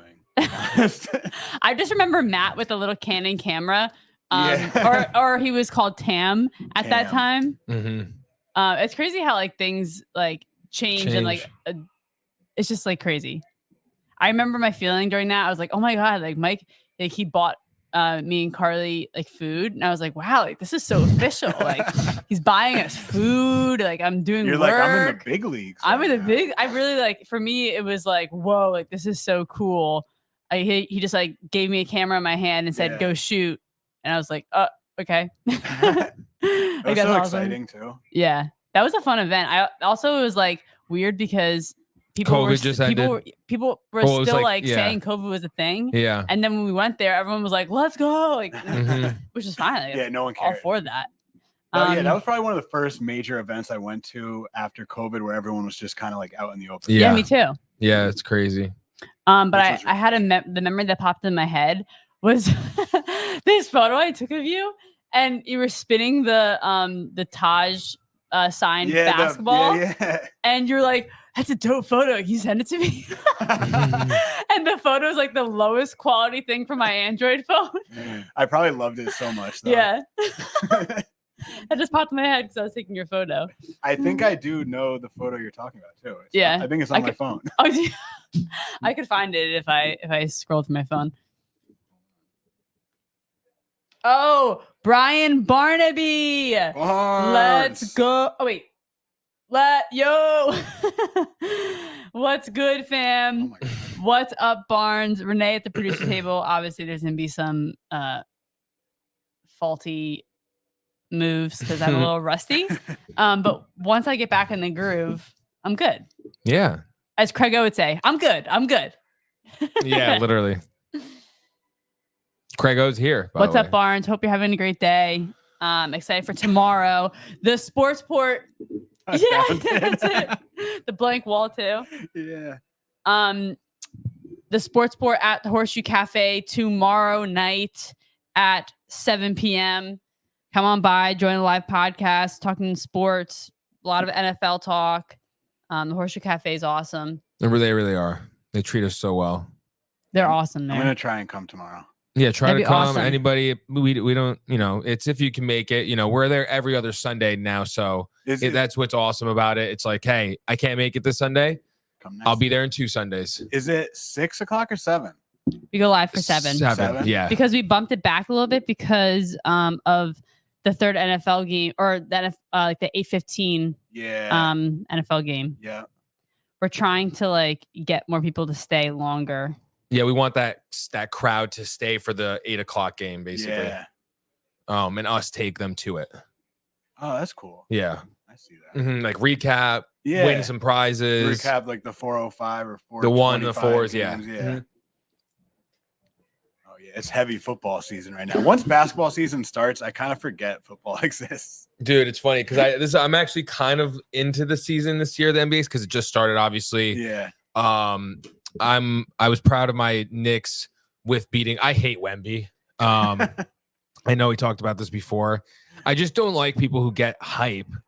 I know when it's not earned yet. Like, dude, they didn't give Luka love until the season was over. Then people finally were like, put some respect on his name. And then the second season, when he performed on top of that, now everyone's saying this dude, he's for real. Yeah, like he's going to be a Hall of Famer. They're like trying to say, like, so it's like I like that route. Me too. I've always loved that route. And it's not to say, dude, he's not talented. But it's like, dude, for God's sake, he's 7'3". If he can't fucking dunk the ball, what are we doing Seriously. here? And he, like, people are acting like it's like, whoa. It's like, relax. Dude, Ralph Sampson moved like that when before he got injured. Let's just remember that. Go do your history. And he was 7'5". Yeah. 7'4", but you put the shoes on and he's 7'5". And then he gets hurt and he becomes just a defensive dude like a Taj Gibson next to Hakeem. He wins a championship, but he's not that guy. No. So that could easily happen to him. And that's all I'm saying. It's like, dude, it's funny because I saw a TikTok of the Clippers with Blake and DeAndre. Remember how crazy, like scary they were? And everyone was like, this is going to be forever. I would never have wanted to play against them. You're getting embarrassed. Like, and then it's like, dude, nothing happened. Nothing, yeah. And where are they now? It's like DeAndre just won one with Golden State. He was on the bench or Denver. Yeah. And so it's like, he's actually stretched his career out a little bit, which is decent. Just saying, They're all it wasn't bad like knees. It wasn't anything just like what they were supposed to be type of stuff. And dude, like I'm just all the time. RJ, my guy RJ's having a great year. Yeah. He's taking the next step. Zion looks great. It's I love so that. funny. Like speaking of RJ Barrett, we still forget, what's he, like 23 or something? Like he's still I've young. been a number. I never lost faith in him. Like I don't lose faith in Zach Wilson, Matt Ryan. If you're out there, shove it. Yeah, the NBA's gotten me a little bit right now, but I'm more like Bol. I want him to play so bad. I don't get it. Just don't get it either. Is it his attitude? Is it his work ethic? Maybe. We don't know. Go look at his stats. Like, I mean, I know you have seen the I'm not stats, his highlights. And if anyone hasn't, like, go look at them. You can't tell me he's not better than that dude. And and then look at the team he plays on, and he's like, I'm not like going to say they're bums, but no, they suck. Yeah, they and need there are a lot him. of older guys too, where it's like, look, try playing Bol now, and if it doesn't work out, you go back to your veteran down the line. Get him out. Yeah, exactly. Yeah. Like you don't need him then. But like, this is the kind of guy who could be great. So like, give him a chance. That's what I'm saying. Like I want the Knicks to get him so bad. Yeah. Dude. If he went to the Spurs, I'd be a Spurs fan. You'd like Wemby. I'd have to by law. Yeah. Like that was like, but I don't know. I'm just curious how it all plays out. We'll see. Yeah. We'll see. LeBron, I'm with you on the Wemby thing. Yeah. And I'm kind of wondering, because me and you were both Carmelo guys. I know. This is instead kind of LeBron. like it. Yeah, it's like the same thing. It's the same shit. Yeah. Is Bol gonna resurrect right now and do it, dude? Bol's gonna be the Melo of this situation. Kai, dude, looks great. His son. Whose son? Carmelo's. Oh, I thought you were talking about Kyrie Irving. No, Kai. It's Kai. Yeah. Anthony. I think it's Keon or Keon. Yeah, or but they call him Kai. Yeah. Dude, he is butter. Nice. He is, dude. His game. Where is he at? I'm pretty sure he might be at Oak Hill, dude. Yeah, because they wore. I remember seeing like the yellow and red. He might be, which is so ill. I was thinking USC. Yeah, USC has those colors. Dude, Bryce James looks nice too. Oh, Bryce. Brycey, Yeah. like he looks good, dude, and he's I like know. bigger than Bryce is big. or Yeah. he's bigger than Bronny. Yeah. I'm curious to see what's going to happen with him. With Bronny. He's on the team. He's not playing. He's not, right? And you know what's sad? I don't want to say this, and I won't say it actually, but something bad could happen. And you know my conspiracy ass. You know what I'm saying? Yeah. So if that were to happen, you heard it here first without hearing it here first. I would never want that, but that's like that. No 18-year-old is supposed to have heart conditions. No. That's all I'm gonna say. And If I was him, I'd be so scared. oh play. yeah. I'd be like, dude, I just had a heart attack at 18. Well, he's getting blood clots. I'm sure we all know what's going on. Just saying. Yeah. And that's not cool. It's just the thing that's weird is how all that stuff's becoming normal, or they're trying to make it normal. How are you guys? 20 minutes away. Come on in. It's the Downtime TV studios.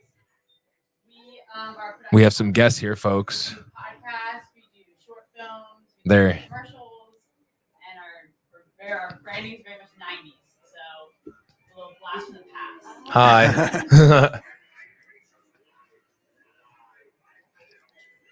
Yeah, we're this studio, that studio next door, and then the VHS corner down in there. If you see it, you could go check it out. Have you guys done any of the other trails? Oh! Hey, buddy, come over here. Come on over here. Can I get a hug? Whoa! Are you kidding me? You no way. got the Zodiac pig? That's epic. That's epic. I love it. It's so awesome. So we are running a live. We have Manny here. Yeah, you can see my back. Hey, buddy. Wow, he's in the room. This is sick. He's taking it all in right now. Look at, he's just smiling. He can't stop smiling. Whoa. Go show him the helmets, Manny. I got to see his reaction real quick. It's like me when I was a kid. Right.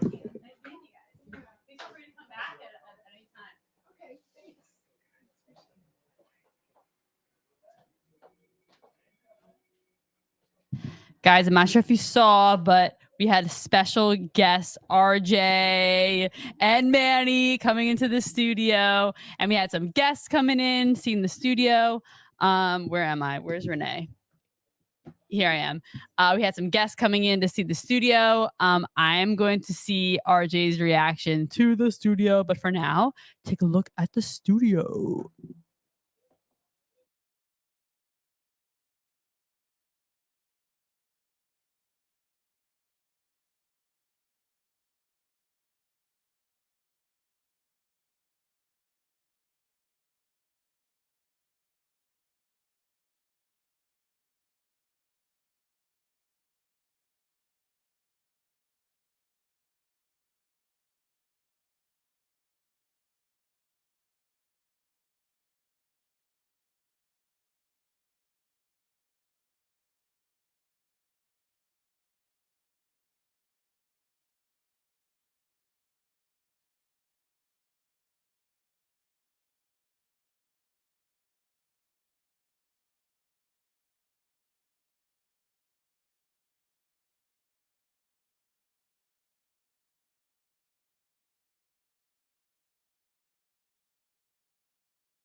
Hello there. Mic's on. All right. Can you guys hear me? Oh wow. Hey. You really well. What's your names? Kristen. Kristen, Mike. Nice to meet you. We got Kristen and I'm Megan. Megan. We got Megan, just grab the mic from there. You go and pull it towards you. There you go. Perfect. Wow, I can hear you. Yeah. This is so official. Yeah. It is. Then we are official. Your voice kind of sounds sexy on this. Do you think so? Podcast. Tell I mean, me I feel more. like it does. I feel like everybody's voice sounds great, and then you just don't realize it though. Yeah. You know what I mean? Because you hear it in a different way, and then now it's honed in. We got the headphones on. It's more intimate, really, is what Yeah. it is. That's what it is. Yep. There's less distractions and chaos, Right. and it's like us talking. Where are you guys from? Originally, we're from West Haven. Oh, cool. We've been best friends since we were like 12. Nice. grade. Oh, it's Yeah. awesome. So you guys were in a room sort of like in that VHS corner maybe Yes. back Very then. nostalgic for us right That's now. awesome. Cool. You said Hey Arnold's your favorite show growing up? Hey Arnold, yep. Hey Uh, Arnold and Rugrats and the Wild Thornberries. We have The all Wild them. Thornberries. I Yeah. tried to show my kids the Wild Thornberries and they were not into it. Really? Yeah. Really? Yes. Dang. I'm gonna try. I'm gonna try again. I'm Go gonna with try the first again. episode. You know, you gotta go from the start. Well, because my younger one is pretty much Johnny Thornberry. Oh yeah. Yeah, that's pretty much him. That's awesome.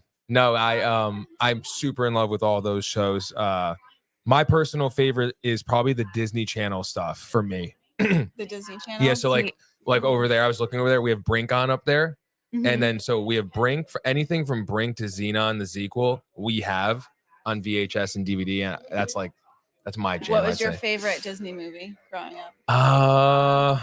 Probably Disney Johnny. Channel movie. Johnny Tsunami. Probably. Yeah, I love the first one. Like classic. You know, Hawaiian dude goes snowboarding, doesn't have a friend, meets a friend, and it's all cool. I love that. See, I'm kind of a hater because I didn't have Disney Channel growing up. Weren't you like a Cartoon Network girly? No. What were you? No, Just I Nick? was like just Nick at Night. Yeah, Cool. I love Nickelodeon. Nick and Nick at Yep. Night. Great. Yep. I didn't have the Disney Channel, so I'm sorry. I'm out of this conversation. Well, let's go Nickelodeon. Let's go back. Amanda, please. Did you guys like Amanda, please? Amanda, I please. just saw it over there. Clarissa Explains It All. Yep. What about Kablam? Remember Kablam? Oh, of course. Kablam was like trying to explain that to somebody who doesn't Yeah. know. It was like a variety show, but it was You can't. no. You got to just show. Yeah. 90s Con. I don't know if you guys are into any like things like that, but 90s Con happens in Hartford, Connecticut, and it's obviously gotten bigger and bigger. And I'm talking everyone who you can imagine from the 90s is there, like all the celebrities. And it's we just recently did New York. Oh, I'm sorry. Hold on one sec. Sorry, because I have people here coming too. Who are you gonna have on your podcast today? I mean, this is live from 11 to 3. So, Oh, and really? and Oh. anyone could just come on. That's what we've been doing every year because it's the best way to kind of like talk about what we do with people. We do a lot. We also outsource work to businesses, and that's a whole other thing we could talk about. You know what I mean? We do a Yeah. bunch of stuff, and then also it's cool to just talk to random people. You know what I mean? Like, like it. this I is like sweet. I love talking to people. Are It's you awesome. are you working right now? I'm editing right now. Yeah. So this So, is- this is- I'm yeah. working, and then This is a work day. That's pretty cool. it's both. Yeah, this Yeah. is, and we're trying to, promote us a little bit. There's an event going on tonight here. Over $1 million spent on a bar mitzvah downstairs here. Can you imagine? We did walk in on it. Actually, Yeah. we walked in on the setup. that what?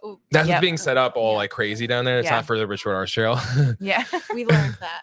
Yeah, no, I learned that. I'm like a tenant here, and I guess there was a miscommunication between the event planners and the building people. Oh. Because it was like I'm setting up those like I set up those. I don't know if you saw them. They were like welcome area to the side. I don't know if you saw. Yeah. I set that up, and people were getting mad at me. I'm like, I'm sorry. I'm just here to do this. You know what I mean? Wow. But yeah. What do you guys do for work? I'm a nurse manager. Cool. And I'm a therapist. Awesome. Thank you for your service. Both of you. It's so funny. I feel like they would make fun of me if they heard that. But I feel like that's something you would say, thank you for your service to. Craig O here. If you guys like Web3 stuff, he's your source for Web3 Futureverse TV host right there. Very cool. Web3. I don't know what that is. So Web 2 is basically what we're in right now with social media and all that jazz. And recently, I'm sure you have heard in the news in the past couple of years of like crypto talk and NFT talk and VR talk and metaverse. That's all Web3, and that's coming. It's here, but it's becoming a more prominent thing. So if there was anybody that knew less about it, it would be us. Yeah. Right? No, well, I'm here. This is maybe a sign to start, learning, because just like Web 2 and .com back in the day when people were like, that's never gonna last, and now we're here.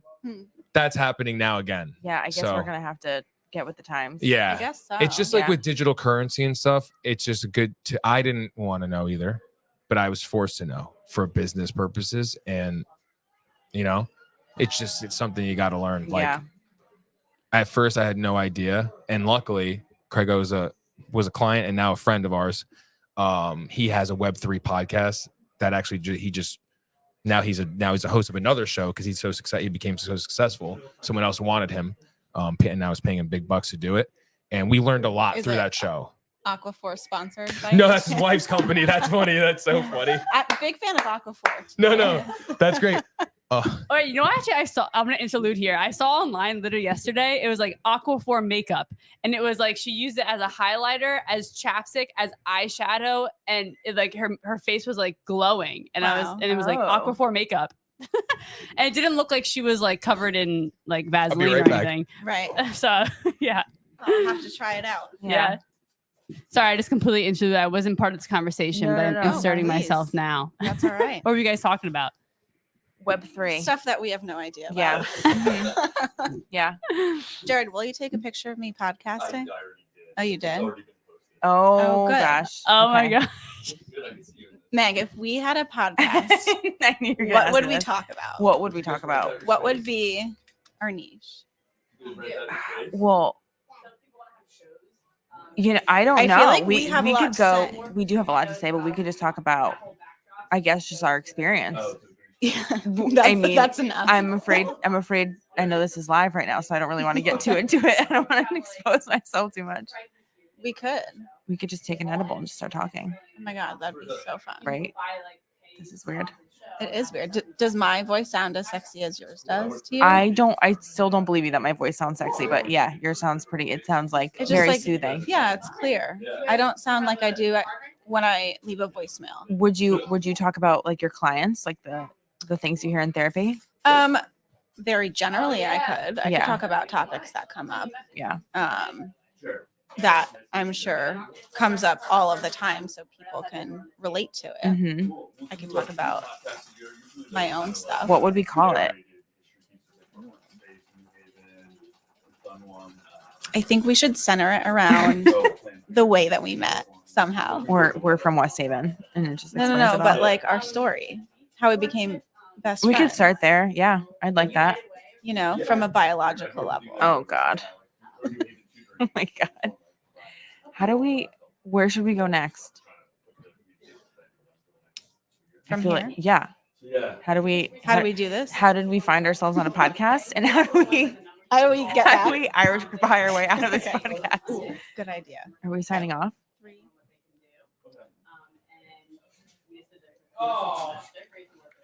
Yeah, they've been cool so far. Oh my God, that was so much fun. That was really fun. Thank you for having me. Yeah, of course. Follow us, Downtime TV, if you want to support. Downtown TV? Downtime. Oh, downtime. Yeah, what do you do on your downtime?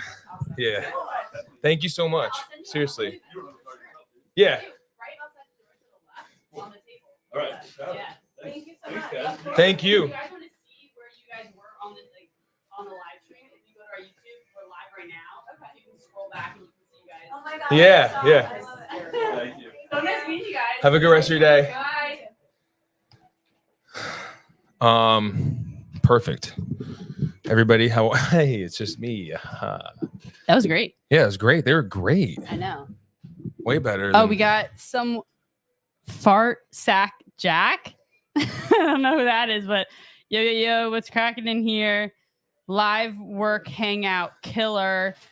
Is this thing working? Yes, sorry. We had I was talking to some people in the studio. we're at the Knowlton for the Bridgeport Art Trail, where we're having open studios Saturday and Sunday. Sunday's 11 to 4. Today is 11 to 3. So we have people funneling through the studio spaces. They're touring all the artists' space, and we're inviting people to come sit on a live studio podcast. So those are the guests you just saw on the table. So yeah, that's kind of what's going on here. Thanks for tuning in, Fart Sack Jack. Happy anniversary to a year ago today. Ash Ketchum became Pokemon Master. Wow. And I just wanted to shout him out. Let me go more in the middle. I feel like I'm out of frame here. There we go. That's better. Gosh, so I literally every single time I see him, like, who's this person with the flannel in the door? Brian, I'm introducing level Grasso. Is that how you address? Pretty much. Yeah. Does anyone call you Brian? People do, yeah. People call me Brian at work. It's so funny. I also remember that, like, when I first met you, I was introduced as Grasso. And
Mario, when are we gonna be done? I'm starving. Don't worry, Luigi. Just a little while longer. Be happy there's no giant turtles here. You're right. Those were some crazy jobs. What are those? They look like a morphers. Like are those Metamorphin Power Rangers? You think we could go Power Rangers? Don't be a stupid, Luigi. That is a show. This is our life. But Mario, what if it is not? I don't know, Luigi.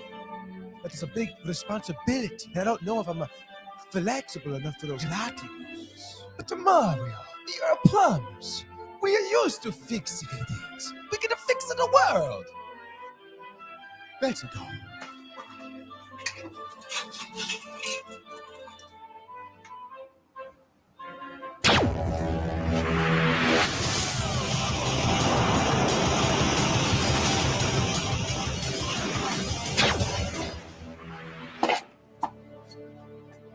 Mario and Luigi, welcome to the command center.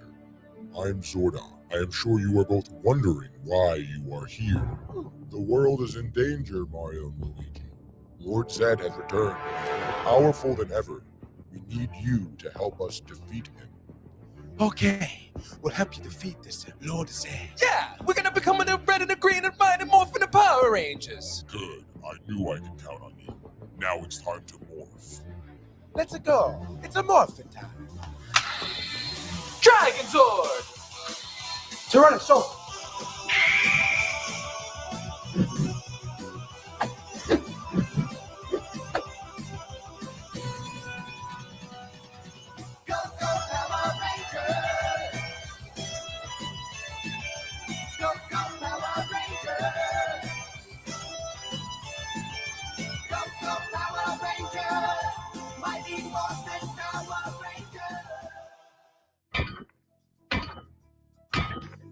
You think you can defeat me? I am Lord Zed, the most powerful being in all the universe. We're not afraid of you, Lord Zed. That's right. We are the mighty morphin' power plumbers. Oh! Hoo-hoo! Hey-ya!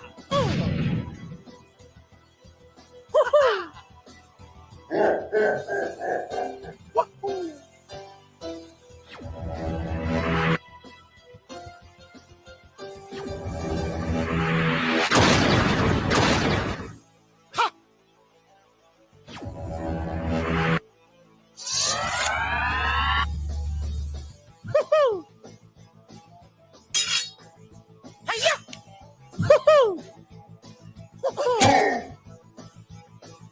This isn't the end. You'll be seeing me again.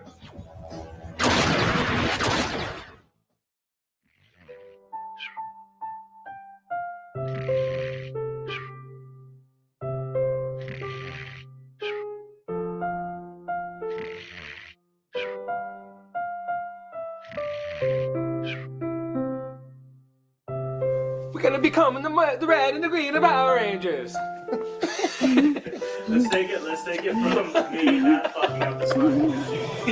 We'll see about that. We will see about that. We will see about that. 3, 2, 1.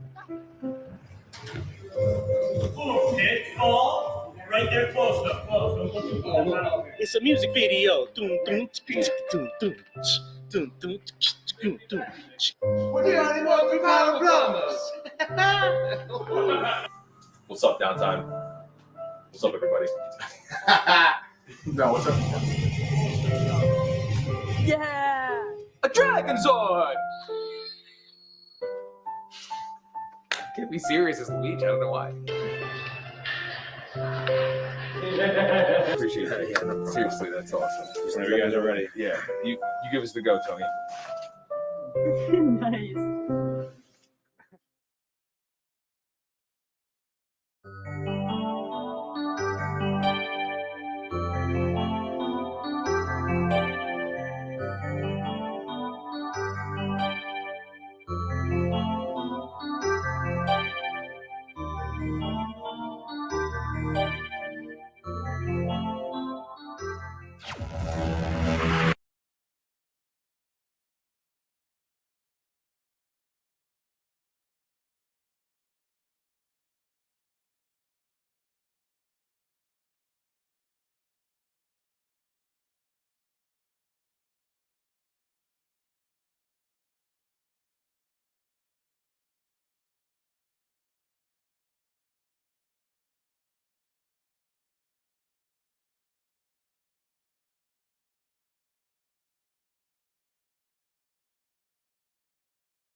And 3, 2, 1.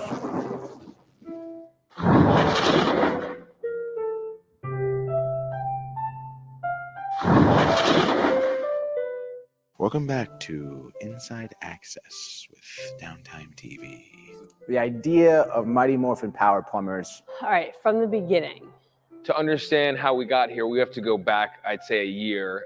In March 2022, we had the honor and the privilege of meeting Jason David Frank, who to so many was a childhood hero. And if you didn't get to meet him, I could be the first to tell you that he fits the bill and character of Tommy. He is Tommy. He's just like that character that you see in the show, the same caring, loving, heartless, fearless person. And since Jason David Frank's passing, I had been collecting Power Rangers VHSs, weapons, helmets, slowly but surely building, you know, our studio set, and also collecting for giveaways because Jason was so nice to us. He gave us so many signed stuff for free that we wanted to carry on his energy in that sense as well by doing giveaways all year. You know, Michael's also a huge Power Rangers fan, the biggest Power Rangers fan that I know.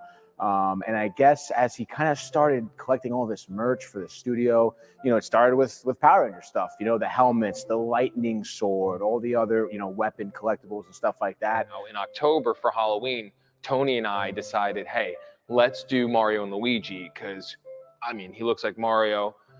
So why not? I've had this mustache, so it was always a joke that I looked like Mario, Italian guy, mustache.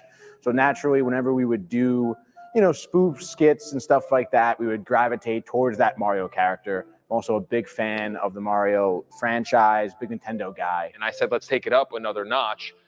Let's get Mario Karts. It's a famous N64 game. It's huge. So we got a go-kart and we got a mini bike. We completely decked it out. Mario got the go-kart, I got the mini bike, and that was that. Then for December, for Christmas time, we did Mario and Luigi Find a Christmas Tree.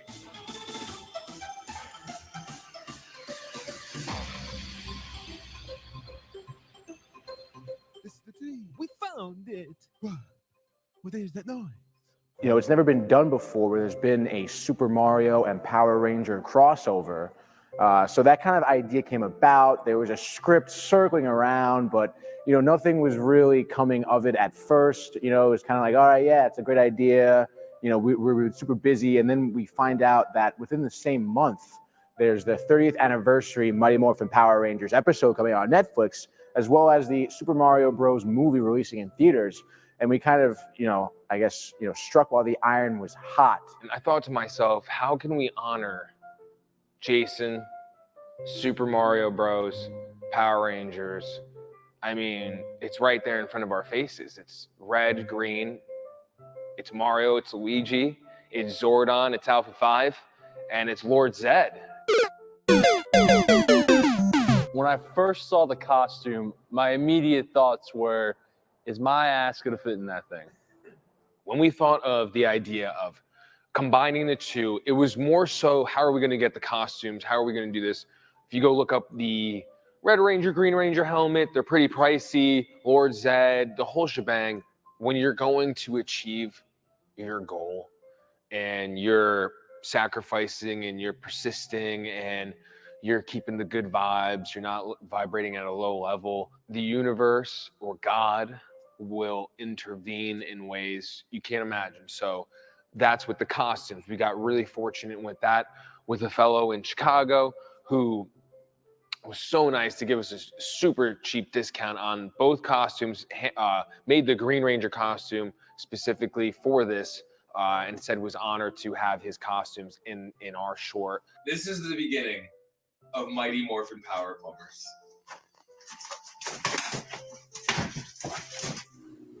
The Red Ranger outfit for Mario in Mighty Morphin Power Plumber is perfect. Tony's easily gonna fit in this.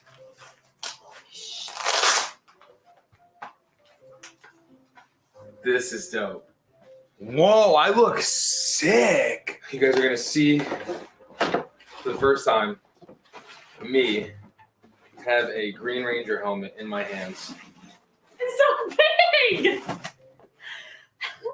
I helped make the Lord Zed costume, which was a adventure to say the least. Making Lord Zed costume was just a lot of time. It's something I've never done before, but something that had to be done.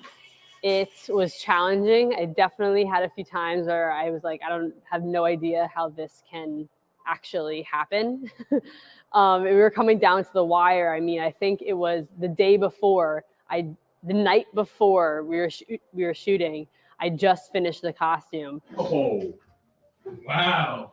It's a little better. Now trying to do the face hurts. There we go.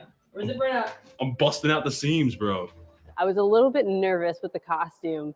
I saw a lot of those foam pieces that you saw on his body fall off, and I didn't know how we were going to reattach them. And this was the shoot day, so we had to shoot. Getting it on was definitely the hardest part. We ended up getting in it. It took a lot of work from myself, Renee, Mike, pretty much the whole team helped me put that costume on. A lot of wiggling, jumping.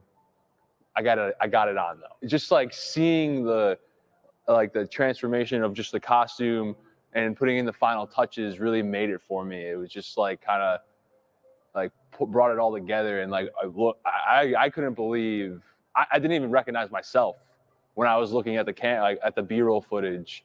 I really liked the bits and bobs, the accessories that were put on, because I feel like those were the parts of the costume that were literally holding it all together.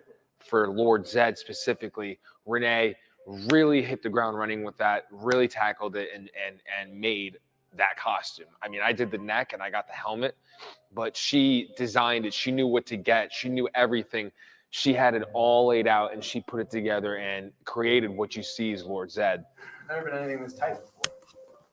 The Red Ranger costume itself was definitely a little bit of a surprise. We first put it on during really day one of shooting, actually, where it was like this really, tight, for really lack of any other better word here.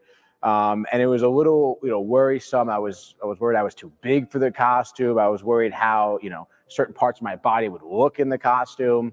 So it was definitely a little bit of a kind of rolling with the punches here, but everything fit well. It felt good. It was cool. Fitting onto those boots, getting the gloves on, that was really like when you felt like secure and powerful. The helmet was cool. Again, some limited experience with the helmets, just putting them on in the studio, messing around, never having it on for an extended period of time, let alone doing, martial art moves in the helmet. So the visor's getting foggy, you're sweating in there, you can't breathe, you got the face mask on underneath it too. Definitely posed some challenges for sure to overcome, but hey, you're dressed as the Red Ranger, you're dressed as Mario, who is dressed as the Red Ranger. So it's like, how can you not really just sit there and enjoy yourself no matter what's going on? If I was to describe the entire shooting experience for Mighty Morphin Power Plumbers, would be like powerhouse. Love it. Keep on going. Nice. On the day of the shoot, let's fast forward. We got everything collected. We did it all. We got prepared, and now it's shoot day. You gotta roll your R's. I feel, it's funny. I was watching myself put on the costume, and I felt like I'm back. I mean, if you don't believe you're Luigi, they won't believe you're Luigi. I know. I feel like I'm back. Like, it's crazy. It's like, it's a time. As I'm putting on the Luigi costume, and it feels right. Like, I just don't know how to explain it, but it's like I was back. That's what I told everybody on day. I felt like I was back. Our first shoot day was actually on my birthday. That was awesome. On the first day of shooting, we shot at the Knowlton, and then we also shot at Studio B at Sacred Heart University. When scouting our locations, we had a few different options. We immediately thought of the basement of the Knowlton for this scene because it has a lot of pipes. This is an old factory, so it was a perfect scenario. For the lines? Come on, Mario, we can do this. We're plumbers. Yeah. We're used to fixing things. We can fix the world too. That's a good line. Yeah. It's a great line.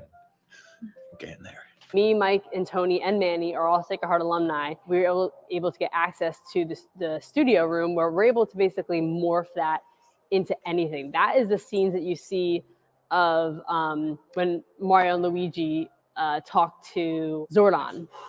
Okay, we'll do it. We'll help you defeat this Lord Zed. Yeah, we're gonna become the red and the green of Mighty Morphin Power Rangers. Zordon smiles. That's also the scenes you see when they're morphing on the big Let's green go. screen. It's a morphin time. Tyrannosaurus. It's me, Luigi. It's 7:05 in the morning. We are on day 2 of Mighty Morphin Power Plumbers. They're back. Yay.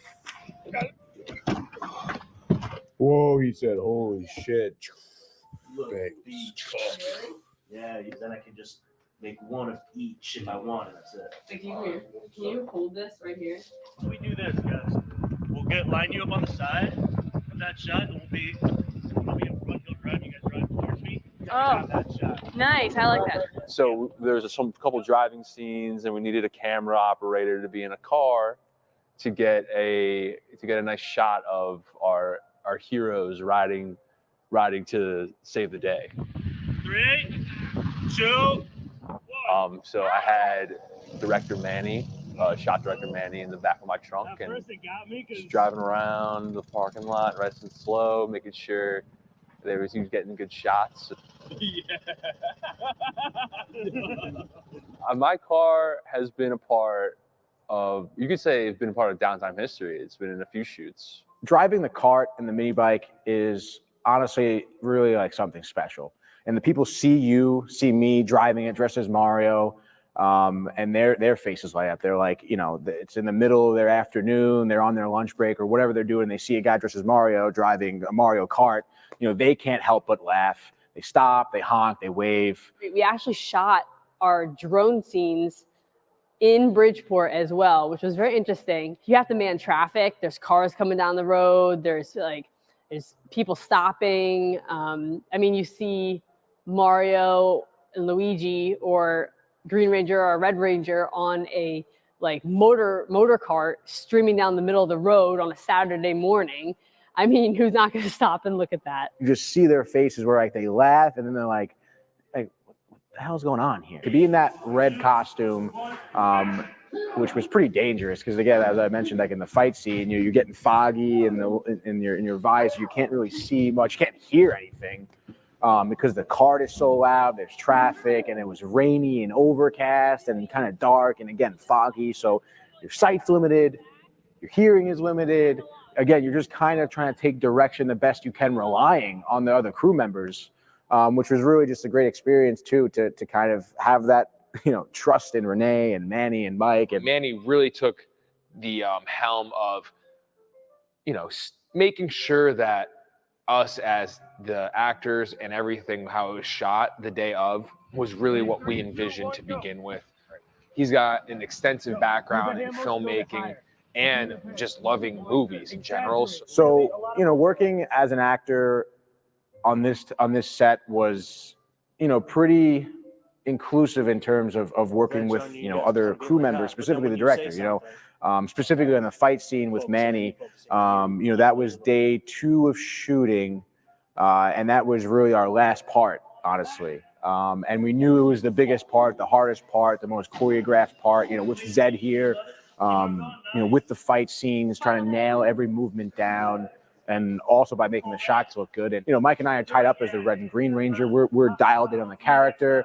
You know, Renee is working with Jay as Lord Zed, as, you know, parts of his costume are falling apart. And she's just trying to keep it together. So, you know, a lot of that directing responsibility fell on Manny, and he really stepped up hugely, which it looked phenomenal with the fog machine and the camera setup and the lights, and everything was great. And obviously utilizing this space, but having Manny there, quite literally directing us mid-scene while shooting, you know, giving us those instructions, that direction was huge. When we got to certain days of shooting, some things didn't go right, as everything goes. Not everything's going to go perfect. So we hit roadblocks, we bounced over them, and we did what we had to do, and we made it look amazing. And that's credit to our whole team putting all of our heads together. We all have different skill sets, and shooting this with this Downtime team was an incredible experience. And I can really attest to Downtime killing it. Everyone was super organized, like to the point. Everyone was like on schedule. It was couldn't ask for a better experience. Yeah. What's up, guys? This is Tony. It's a Luigi. We're here to talk about Mighty Morphin Power Plumbers. No, it's over. I left this character behind. Like that's. No, I'll reprise. No, I'll put reprise. everything I had out on the screen, on the set, and it's still there. I left it all out on the field, and that's what you want. No, I want people to want us more, and they exactly keep them wanting more. Well, it's not our first time playing Mario and Luigi. Yeah. However, you know, the shoes are always big to fill, no matter how many times you play them, because the character is so recognizable, such a following to the lore that is Super Mario Bros. That you really have to kill it every time, because the fan base, I mean, they want a good Mario. They're itching to see Mario and Luigi on screen. We're giving it to them. We have to execute correctly. So, I mean, the pressure all-time high, all the time. See, I think we bring a combo of the original 93 and the classic Mario character and Luigi into this world. Getting into this role of Mario and the Red Ranger, you know, as I was mentioning, you know, I've been Mario before for skits, for Halloween, whatnot. So I've dabbled a little bit in his voice and everything like that. You know, looking like him certainly wasn't an issue for me. But the last little short film we did, where it was just Mike and I doing Mario and Luigi, that was really the first time where we decided to do, you know, kind of authentic-ish Italian accents. It was a last-minute decision too. Mike and I kind of looked at each other, was like, hey, like, you know, kind of be weird if we didn't do it. So let's just do it. Let's just give it our best shot. And we did, and it came out pretty well. There was definitely some words, my first read, that I kind of stumbled upon, like dinosaurs or responsibility or flexibility, you know, tough words like that. So it was really about honing in on just, you know, getting down that accent. A little bit of a harder part was to kind of embody the Red Ranger, getting down the feel, the walk, the hand movements, the karate movements, you know, the fighting scenes, certainly, to try and emulate what it was like to be the Red Ranger. Funniest moment on the project was probably when we were recording day one in Studio B. It was a scene where we were recording Mike and I, Mario and Luigi, interacting with Zordon. And it was just, you know, one of those scenes, you know, obviously Zordon, you know, his involvement is a lot in post-production. So Mike and I are just kind of staring up at this, you know, green screen, basically a negative space, right, with nothing going on. And we just have to really just focus and envision Zordon talking to us. And of course, it's Mike and I. So, you know, we're going through a few takes, and like there always happens on a shoot at some point where you're just getting a little restless, and then all of a sudden just like one little movement or one like little stutter or voice inflection, a nuanced thing, for some reason just makes you like hilariously crack up. But honestly, one of my favorite lines I got one for you. Was probably when the morphers just came in and we're working in the basement, and you know, Mario's like, you know, or Luigi rather is like, it looks like one of those morphers. And I just turn, don't be a stupid. Yeah, that's my favorite that one. That is just the hitting the stupid is, excuse me, is just really good. It's funny. And I think it was good delivery. And I remember, you know, just looking at Luigi, his face when I say stupid, and it's just like sad. I am stupid. And he's like, oh, was that stupid to say? Like, I saw it on his face. And it just makes the lines in that scene that much better. Don't be a stupid, Luigi.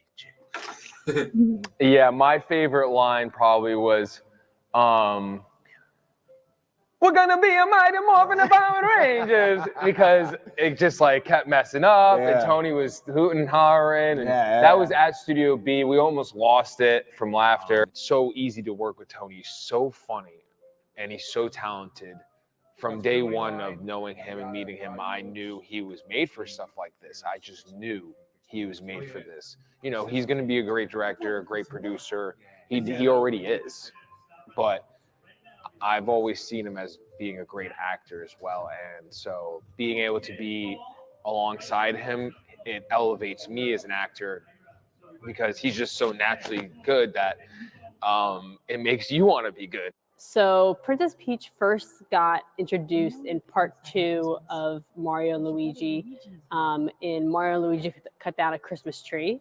I learned a lot about Princess Peach's character actually in the new Super Mario movie. I didn't know too much of her character outside of that. I don't really think Nintendo really gave a lot of her character. Princess Peach usually is like the person who gets saved, you know. But in the Super Mario movie, it really went into more of her character, which she's badass. She can run things her way. She's funny, and she has a lot of heart. You just saw a little bit of a tease of Princess Peach and the Pink Power Rangers. So buckle up because it's going to be a wild adventure. Actually, the Pink Power Ranger helmet was the first helmet that we got out of all of our helmets. Jay coming in hot as Lord Zed. I call him Lord Jay. He was not asked, he was told he was going to be Lord Zed, and he took it and ran with it. He watched film, he studied, and I think it's safe to say he's the best Lord Zed ever. Yeah, first off, it wasn't really asked. I was just kind of like told I was being Lord Zed, which is I'm all for, man. You know me, like I'm all gung ho, I'm in it. I really wanted to get his movements down, so I went onto YouTube and I did certain things. Like he had these big hands, and he would like do this thing where he would always be clenching his fist. So I like really tried to like get that motion down. And I mean, Lord Zed is like a character. There's not much going on, you know. He's not doing a lot of movements, so he's very stiff, robotic, but he's very powerful. And I felt like I could really portray that kind of role. 2 big shows of my childhood coming together for one epic, revolutionary video. And it's going to be wild to see. If I were to describe Mighty Morphin Power Plumbers in one word, it would be absolutely hype. It's a crossover that's never really been done. And I think to kind of cross those 2 worlds, those 2 fan bases, I think is going to take a lot of the fans by surprise. If I had to describe the Mighty Morphin Power Plumbers with one word, I would say tasteful. I'm most excited for the people to see the costume, honestly. Like, you guys worked really hard on it. I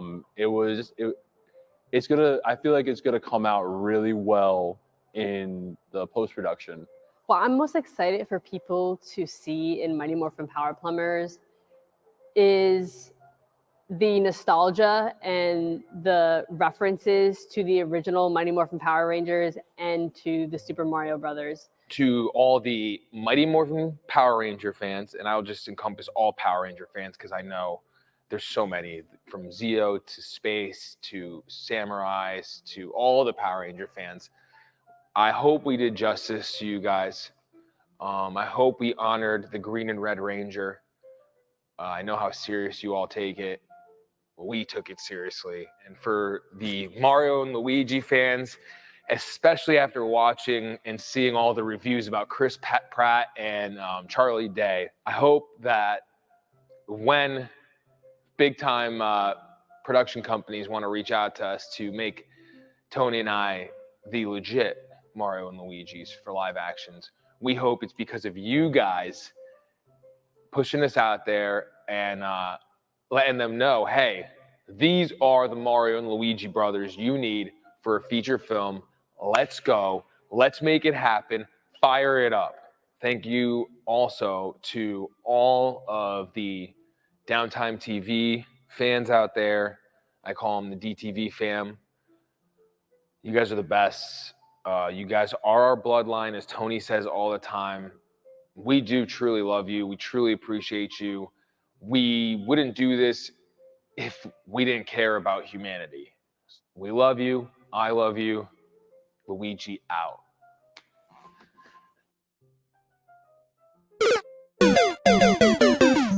If I were to describe Downtime in one word, I would have to say family, you know? As the great Dom Toretto would say, it's family. Downtime TV in one word? I could say family, but I'm not going to say that. Jay said that. Jay Libertelli said that? Oh, gosh. Downtime TV in one word, variety. If I were to describe Downtime TV in one word, is life-changing. For Downtime TV, I've always envisioned this, you know, and this is the beginning of something beautiful. We're going to be doing movies, television shows, cartoon movies, the whole shebang. How thankful I am that I have the people around me, because you can't do big things with small-minded people. Not always are people going to be able to see the final product of what you see, but as long as they believe in you in the beginning, and then as you keep going, things start becoming more clear, and they see the final product now. I mean, there's nothing better.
Connecticut called the Connecticut Chiropractic Council, which I helped found. And you probably asked me, how did I get into chiropractic? Of course. I mean, it's like I knew, and this is my own spiritual journey. I knew at 2 years old, there was a chiropractor that lived in my neighborhood, and chiropractors could be a little eccentric for the normal person to understand, but everyone thought he was a quack. When I think back now, the man was like light years ahead of time. In any event, I said, I don't care what these guys say. I don't care. My best friend said I thought I was crazy. It's a strange, strange world. And for me, all my instructors come from a time when they were in touch with the founders of chiropractic. They've created the universities, they've created the curriculums, and they held on to the principle and philosophy of chiropractic. That's why chiropractic still exists today. It is crowded, traffic. My reason for leaving Long Island was Ginger and I, when I graduated chiro school, and we'll get into this on the podcast too if you want, but we're in it. We're in it. Good. Yeah. Okay, good. Yeah. Well, my home, when I first got my first associateship, was only like 4.5 miles from my house.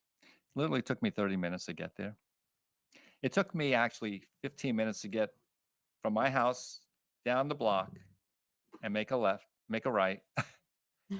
There was the expressway, Long Island Expressway, and it was unbelievable. So it just took me about 30 minutes to get 5 miles. Yeah. So after doing that, we said, I said, there's something else going on here.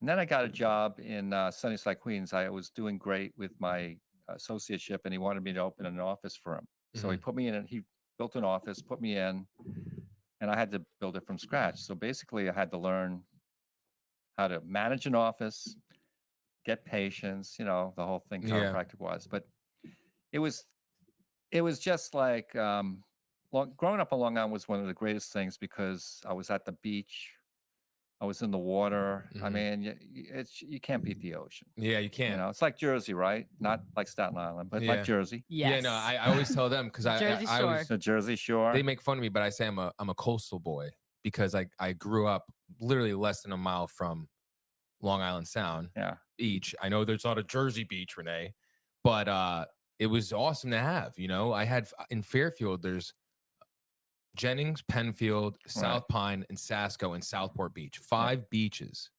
Beautiful beaches. That you could just go to, that I had access to all the time. Bike right away. Yeah. All growing up. And I'm sure your childhood was the same, where it's get dirty outside, play with your friends, come in with eat dirt. Yeah, exactly. Drink from the hose. Eat dirt. And, it's like, if you get into like what's going on now in health, it's just, I was listening to a podcast yesterday, and they were talking about how the powers to be, and we can get into that, but they're trying to get everyone to believe that the body's immunity needs a vaccine or needs something outside itself to be healthy, And the whole chiropractic premise, God bless chiropractic for teaching us this, is that your body has an innate intelligence. It's an inborn wisdom. You don't have to think about what the body needs to do. You just have to support it. Right. This whole idea is a financial coup on the body. And humanity is going into a very interesting direction now. Yeah. You're getting, and this is my generation. I'm a baby boomer. So my generation is probably the last generation in the near future that's going to have herd immunity to diseases. And what's happening with all of these products that are going into people's arms and into their mouths and into their bodies from the pharmaceutical companies is it's blocking their ability to become immune resistant. Right. To any new whatever that's coming their way. Now you need a vaccine to prevent a disease. Is that crazy? So the generations behind me are basically eventually going to have problems, and they are having problems now. I see it in kids. Yeah. I've been in practice almost 40 years. I've seen kids when I started, and they're coming in now with a whole new set of conditions that you never 40 saw. years ago we didn't see. And that's food, and I feel like it's a accumulation of a bunch of things. Yeah, chemicals in the environment, food, processed food, the water, water. I mean, but the biggest thing is what we're doing to ourselves. Mom has the kid with a fever. What does she give him? or her. Advil, Tylenol, or whatever. One of those. Fever is supposed to be there to break the cycle of the disease. Yeah, right. you're That's supposed why would nature create a fever? Fever burns the bacteria and viruses out. Mm-hmm. So if you suppress it, what are you telling the body? Well, next time I better get that thing again because I can't take it. So the body will go into a hyper response, and the next time the kid will have a big fever. Parents get all freaked out. Oh, it's 103. That's not going to hurt anyone. Mm-hmm. And then they'll try to suppress it. Mm-hmm. And what do? They just keep suppressing and suppressing and suppressing. So if you suppress something long enough in the body will adapt in a negative way because the energy has to go somewhere else, right? It has to do something else with it, right? Where does it go? Right.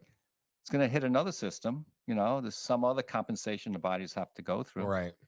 It's a strange world. And for me, as a chiropractor, in chiropractic, and you probably asked me, how did I get into chiropractic? Of course. I mean, it's like I knew, and this is my own spiritual journey. I knew at 2 years old, I wanted to do something with my hands. I had an experience where I was playing with my friends. It was a bright sunny day, probably in the spring or summer, and we're out in front of my house.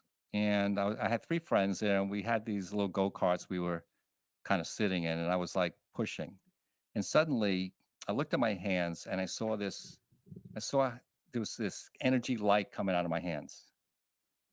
And as a kid, I go, oh, cool, what the hell is that? Mm-hmm. And it kind of image was imprinted in my psyche for my early years. So I said, maybe God's trying to tell me I could do something with my hands. So so my friends and I, I was like 9, 10, and we had this guy who was in a band. He was a drummer. He was a little older than us, and he was getting all the girls. He's like, so we said, oh, we got to become musicians. Yeah. So classic. My friend. I was in a boy band. Yeah. Oh yeah. Yeah. It was a kind of a mimic of LFO and Backstreet Boys because there was just a couple of us, but we didn't, a couple of them played guitar. I wasn't really there yet with the guitar skill, so I was like, I'll be the singer. So funny. You can sing. It's good. No. I can't sing. I'm like Disney singing. That's funny. So me and my friend Bruce, we said, all right, let's take lessons. So we kind of learned a few songs, and I said, oh man, this is how I could use my hands. I can play. I'm going to be a musician. And I always was enamored by musicians and their musicianship and how technical they were, or artists like that can paint. And it never really panned out for me. I went into another direction. I said, well, I'm not really the greatest. You still play though, huh? Yeah, oh yeah. Oh yeah. So yeah. That's awesome. You have that as a hobby. Oh yeah. That's a great thing for the brain that's awesome. It's amazing. And I look at this place. Yeah. I was looking in there. I said, you can set up a couple of Marshall amps and really. Yeah. Good It's sound. inspiring. Yeah. And I said to myself, what am I going to do with my hands? And all through high school, I'm going, I got to do something with my hands. And everyone's saying, well, you got to go to business school. You got to do this. I said, I don't want to do that. What am I going to do? I know what I'll do. I'll become a writer. I'll take English courses. I'll read and I'll start writing. So my next adventure was to get a degree and go into advertising. I figured I can write copy. So I take a couple of courses at this School of Visual Arts in New York. And the professor or the guy that was teaching the courses, he would come in half lit, half loaded. Yeah. I said, sounds like Tony. Yeah. I said, this is advertising. I mean, he was half in a bag every class, and it was just like a kind of depressing almost. It was kind of a farcical, like we were talking about LA. It just felt like so not deep. Yeah, this isn't what I want. I was looking for something philosophically deep. Yeah. That I could devote myself to, and the advertising world was a great, fun place to be at that time. So I went up to a few agencies and I interviewed, and I went to one agency. It was a big agency, and I interviewed with an art director, and he said, he's interviewing me, and I'm a young kid. I must have been 19, 20. He said, what do you want to do? I said, well, I want to be a copywriter. I want to get into advertising. He says, okay, so how long do you want to work here? I said, as long as I can. How long have you been here? Well, he said the life expectancy in an agency for any individual is like 1 to 2 years. But because what happens is, you know, you're as good as your last project. It's a very competitive field, and a lot of these guys, writers and art directors, they would move from one agency to another, and they would form cliques. And suddenly they would be in a clique with their friends who were now in the business. You know, if someone had an opportunity there, they would all move there. I said that's kind of transient. You can make big money. I mean, you know, I have relatives that were in the ad who are multimillionaires. But the thing is, it didn't feel right to me, you know. But I said, what's my purpose here? You know, to write an ad about soap or you know, is that my deal? I'm gonna be a great advertising soap writer, and I could Squatty potty. sell some soap on TV, you know. So I go into another field. I mean, I had a lot of interesting experiences, but I'm getting to a point here because No, of course, I love it. The point is, you never know how far reaching your karma is going to take you if you have any faith. So I said, all right, what do I want to do then? Well, now, I want to travel, but gee, let me see. I want to travel, but I'm broke. How can I travel? You know, I know. I'll become an airline flight attendant. Wow. Did you do it? Yeah. Wow. So what happened was What's that? How's that like? What do you do? I'll tell you. There was this regional airline in Republic Airport. She probably knows where that is. In Republic Airport in Long Island. And I found this little charter company. So we would fly charters from Republic Airport to Martha's Vineyard to Atlantic City. And being a flight attendant was a kind of overglorified description of what I did. But I was the guy that loaded the plane, we had charters, and it was a twin prop 52-seater twin prop Convair aircraft. And we would fly all over the place, and it was fun. And I'm in the air one day, and I have the drink cart, and I'm looking at the outside, and I'm seeing the ground suddenly coming up. Usually the pilot, there's a cue when you're a flight attendant. They give you a buzzer or a cue, and it beeps. He never cued me that he was coming in for a landing. So I'm standing there in this aircraft with 50 people on board, and I'm gonna land standing up with this drink cart. Oh my god! It was like the Wild Wild West. Yeah. So I said, this might be a little too regional for me. Let me see if I can go to a big airline. So I tried to apply to, like at that time it was Eastern Airline and United, and it was American Airline. And I didn't get hired because they weren't looking. I wasn't the flight attendant type. Yeah. I wasn't. There was a certain kind of type that they wanted, but I found a job where I was working in cargo. So I worked for this airline called Korean Airlines, and I was doing cargo. So basically, it's sitting in a warehouse and putting stuff on planes, and I did all the calculations to balance the plane and send it over to Korea, whatever. And I said, there's no purpose here. Yeah. And then I said, but maybe I can make a career out of this. Now, there was a union called the Teamsters Union. And you know what, the Teamsters Union was a powerful union, right? It's one of the powerful unions that used to be associated with airlines. I don't know if it is now, but it probably is. But as a kid, I was like 20, 22, 23. I was looking for a big pay raise. And if I got into the Teamsters Union, I had benefits, triple my pay. I mean, it was like a golden parachute being in the union. So I was at the cusp of becoming a union member. The week before I was to be accepted in, they fired me. Knowing you had a week left, obviously. Yeah. So I'm driving around the airport, and I said to myself, I said, no matter what, first of all, I'm devastated. I'm like I'm going around JFK like in circles and stunned. Yeah. I said, there goes my car, there goes my apartment, there goes my, I'm living home with my parents again. Yeah. I said, I'm never going to let anyone hold a dagger over my head ever again. I know. I said, I got to find a way. And I still had that impression of I want to do something where I can use my skills somehow hand-wise. So make a long story short, I got another job. No need. And I'm in New York City, and I'm working for Canard Line, which is like another travel business. Agency, yeah. If you know what the QE2 was, right? QE2 is the mothership of cruises. And I worked to book that ship. I worked for Canard Lines, and I'm on Fifth Avenue. I'm right next to St. Patrick's Cathedral. I'm like 2 blocks away. So I would go to St. Patrick's for lunch, just to sit there and get some quiet, meditative time. Cool.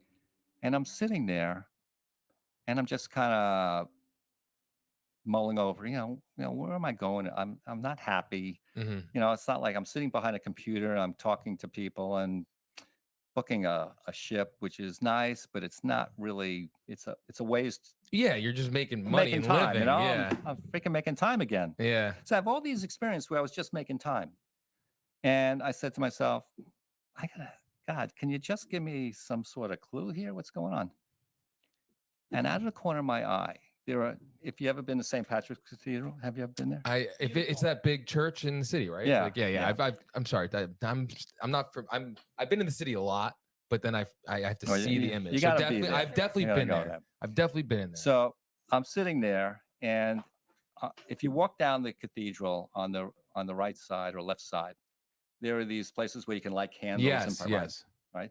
So there's one area where there's a place where there's a picture of Jesus Christ, and he's wearing a thorny crown and he's looking down, eyes closed. And I looked over there, and his eyes were open, looking at me. And I was like, you ever get a shock of lightning through your spine? It was one of those experiences. I said, I'm a Jew, first of all. And I said, okay, Jesus. Yeah. What are you trying to tell me? What's the answer to my prayer? Because I was praying, where do I go from here? So not long after that was in March, a little past a couple of weeks, I get a postcard from a good friend of mine from college who had become a chiropractor. And she said, I'm having an open house. She was in Massapequa. She said, come down to my office. We're going to have a party, right? So I went to her office, and, I said, first of all, what is this thing called chiropractic? What is chiropractic anyway? And actually, the first time I ever heard the word, I was at a swim meet. I was a competitive swimmer in school, and it was the last meet of the year, and a lot of the upperclassmen were talking behind me, talking about what are they going to do after they graduate. And 2 guys said, "No, I'm going to chiropractic school. I'm going to chiropractic." So I said, I said, "What the bleep is chiropractic?" They couldn't tell me. So I had no idea, but I heard the word. It kind of rung in my ears, and it's like, such a strange word. What is this word? So my friend Denise, she invites me in, and I go to her office, and I see all these people getting adjusted. I see families, I see kids, I see older people. One by one, there's like tons of people there. There's partying, she's adjusting people. I said, Denise, what the hell's going on? What is this stuff? So she pulls me aside, and she says to me, chiropractic is really simple. Your nervous system is your master system. It's run through your spine. And what we do is we release the pressure on the nerves to allow your spine to conduct life force. That's what she told me. I said, cool. She says, come with me. This is what we're going to do. So she took me to the exam room, and she said, I'm going to do a chiropractic exam on me. And she examined me, and she took some x-rays. Now, I had migraine headaches as a kid. When I was 8 years old, I fell out of a window onto my head, didn't kill myself. But weeks later, I was walking with my friends. It was a bright, sunny day. And suddenly I went blind. I couldn't see license plates. I couldn't read. It was like my eyes were blocked. And halfway home, I started getting this pounding headache. It felt like a sledgehammer hitting inside my head. I go into the house. I tell my mother, I got this mad headache, Mom. She says, lie down. But meanwhile, every sound, every movement in the house was like excruciating. And I was nauseous. So for 2 days, I was in a dark room with a bucket next to my bed because I was throwing up. And I suffered this major, major migraine. And it went away. And then you know, my mom said, you know, you okay? I said, fine, you know, but it started coming back periodically. So the doctors she brought me to said, you know, he'll grow out of it. There's nothing we can do about that. You know, they had no clue. And for years, I would have these headaches. Now they eventually kind of dissipated a little bit. And I was a competitive swimmer, so I always had this tightness in my back and my neck. And my posture was, you know, because I fell, I didn't realize it at the time. I had what's called a compression fracture of one of my mid-back vertebrae. And the nerve to that area, from that area, goes to the kidney. And I had kidney problems. You know, it's like if I had to go to the bathroom, it was painfully urgent. I remember one incident. I was in New York City and at an Elton John concert now in Central Park, right? Wow, Central Park. Awesome. Right? But Yeah. here's the awesome problem. No bathrooms. There's no bathrooms in Yeah. Central Park where you're like back to back. There's people. Yeah. And you're in suddenly, pain? oh man, suddenly I had to go, number one, right? I'm dying and I had kidney pain. I always say, right? You know, that kidney pain. God. And I'm saying, all right, is there a tree? You know, where can I go? So they had the portal sands way up there, and there was lines like you wouldn't believe, 10 deep. So I conned my way up to the front. They let me in, and finally I got that handle. But I always had little kidney issues, you know, like when you're holding urine, it's painful. And I never realized why, you know, and the doctors couldn't find anything. There was no infections, nothing like that. So make a long story short, my friend Denise, when she x-rayed me, she found two things. She found that I had a compression fracture back, and we traced it back to that time. But also I twisted two bones in my top of my neck. And I was a layperson, so I could see the bones were like twisted. There was no getting around that. That was twisted. So she says, lie down on the table, lie face up. And she proceeded to give me a chiropractic adjustment. So she took that little bone and she kind of lightly put it into place. And I heard an explosive sound in my head. But after that, I got up off the table and I suddenly can see colors like I've never seen them before. And there was a sense of like extreme lightness. Like, you know, we talked about, you know, having an out of body experience. Well, I had an out of body experience. I was like, and that lasted for 2 weeks. Right? That feeling? That feeling. Wow. That's how much my nervous system was suppressing my life force. I was walking around in a half-life state of expression. And I'm talking chiropractic to everyone I know. What are you doing? Oh, I went to what's a chiropractor? Oh, they're quacks, blah, blah, blah, blah. You know, I said, Dad, I went to a chiropractor. What's a chiropractor? Blah, blah, blah, blah, blah. It's a quack, quack, quack, you know? Yeah. There was a chiropractor that lived in my neighborhood. And chiropractors could be a little eccentric for the normal person to understand, but everyone thought he was a quack. And when I think back now, the man was like light years ahead of time. In any event, I said, I don't care what these guys say. I don't care. My best friend said I thought I was crazy. What are you going to this? Tony always says that to me. I just ignore him. You do? Yeah. I don't say that. You're a quack. Yeah, that's what he says. Do you know where the term quack comes from? Ducks. That's a good guess. Yeah. It actually comes from dentistry. Oh no, because kidding. back in the 1900s, dentists are kind of quacks. yeah, Tony hates dentists. Yeah. Oh. Yeah, well, this is what happened.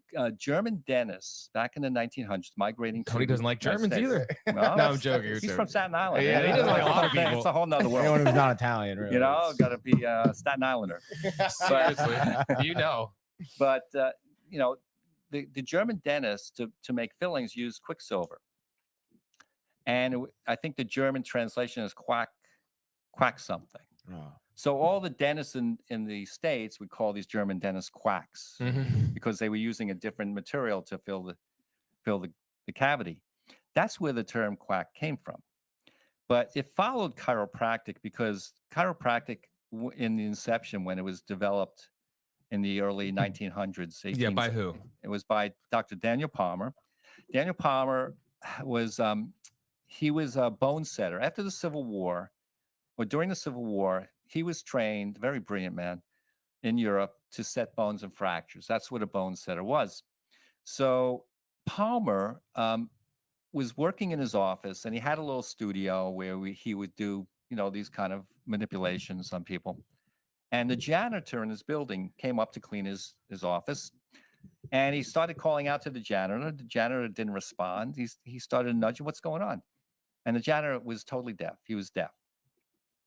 So Palmer, instinctively knowing a little bit of anatomy, said, "Do you mind if I just check a few things?" And he started to palpate and feel his neck and feel his spine. And he found a couple of vertebrae in his neck that were really twisted out of alignment. Now, earlier in this janitor's life, like you, I just got an itch. Yeah, Cody. You feel it. This janitor had an incident where he was bent over in a broom closet and twisted his neck, and he started losing his hearing. So Palmer took his hands and he manipulated, at that time, manipulated that area, and that joint kind of fell into place. And sure enough, within a few days, that janitor's hearing started coming back. So Palmer goes, "Eureka!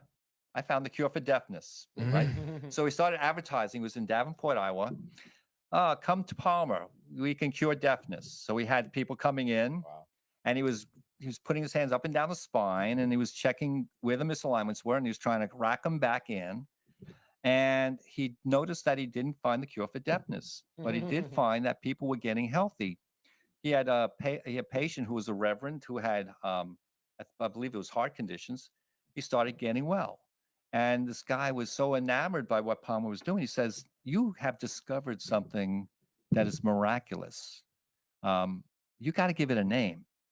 So Palmer asked this guy, "Okay, Reverend Weed," his name was, give me an idea." So Weed knew Latin, and he kind of put two words together, kairos. Kairos means hands, and practice, the practice of hands-on healing, chiropractic. So Palmer started writing and studying, and his son, Bartlett Joshua, or BJ Palmer, started following his father's footsteps. Palmer was a young kid at 16, but he started to find, he was a brilliant scientist. Both of them were brilliant men. And he started to take on his father's teachings and started to do research. So his son, BJ Palmer, actually took the profession and developed it. Palmer discovered it, but the father and son didn't get along. They were enemies. What? The family history, the family history is noted for being combative. Really? The problem was, because they were combative, they had to go in two different directions. So the father went to the West Coast in Portland, and the son stayed in Iowa. And the son opened a school, and the father opened a school in the West Coast. But the son was a little bit more straightforward with the reality of what chiropractic was going to be. Father was quite a cantankerous guy, brilliant guy, but he had a whole different idea. And he started to bring the profession into light. Now, and doing so and teaching people how to adjust and what chiropractic was, they based it on a science and a philosophy of healing.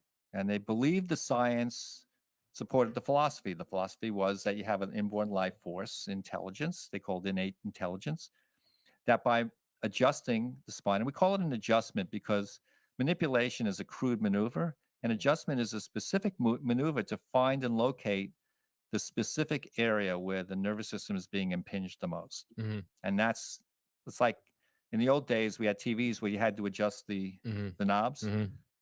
That was the analogy. It was like you had to fine tune that bone to get the right response so that the life force can flow. So that's what Palmer studied all his life. And he was actually focusing on two bones in the neck, the atlas and axis, the first vertebra and the second vertebra of the neck. That's all he would focus on. And he had people coming in with cancer, with heart disease and stomach problems and psoriasis and asthma and you name the disease. And these people started getting well just by moving that bone. And he's written volumes of books. They're called the Green Books. So this book is filled with philosophical, but if I read the science now in 2023, and it was written in 1906. They are well ahead of where science is now in neurology. I've heard science be called a religion, actually, and that what you're talking about is actually, truth, basically, and like the religion of science for, Western medicine, for example, they've taken science and turned it into like almost an occult religion, and it's crazy. But what you're talking about is healing and a totally different thing, the energy within our bodies, which is proven a fact that like when people die, they've done studies where you literally their energy leaves the body. Absolutely. So it's really interesting. And there's no question about that. When you talk about science, a lot of what they call science is really corrupted.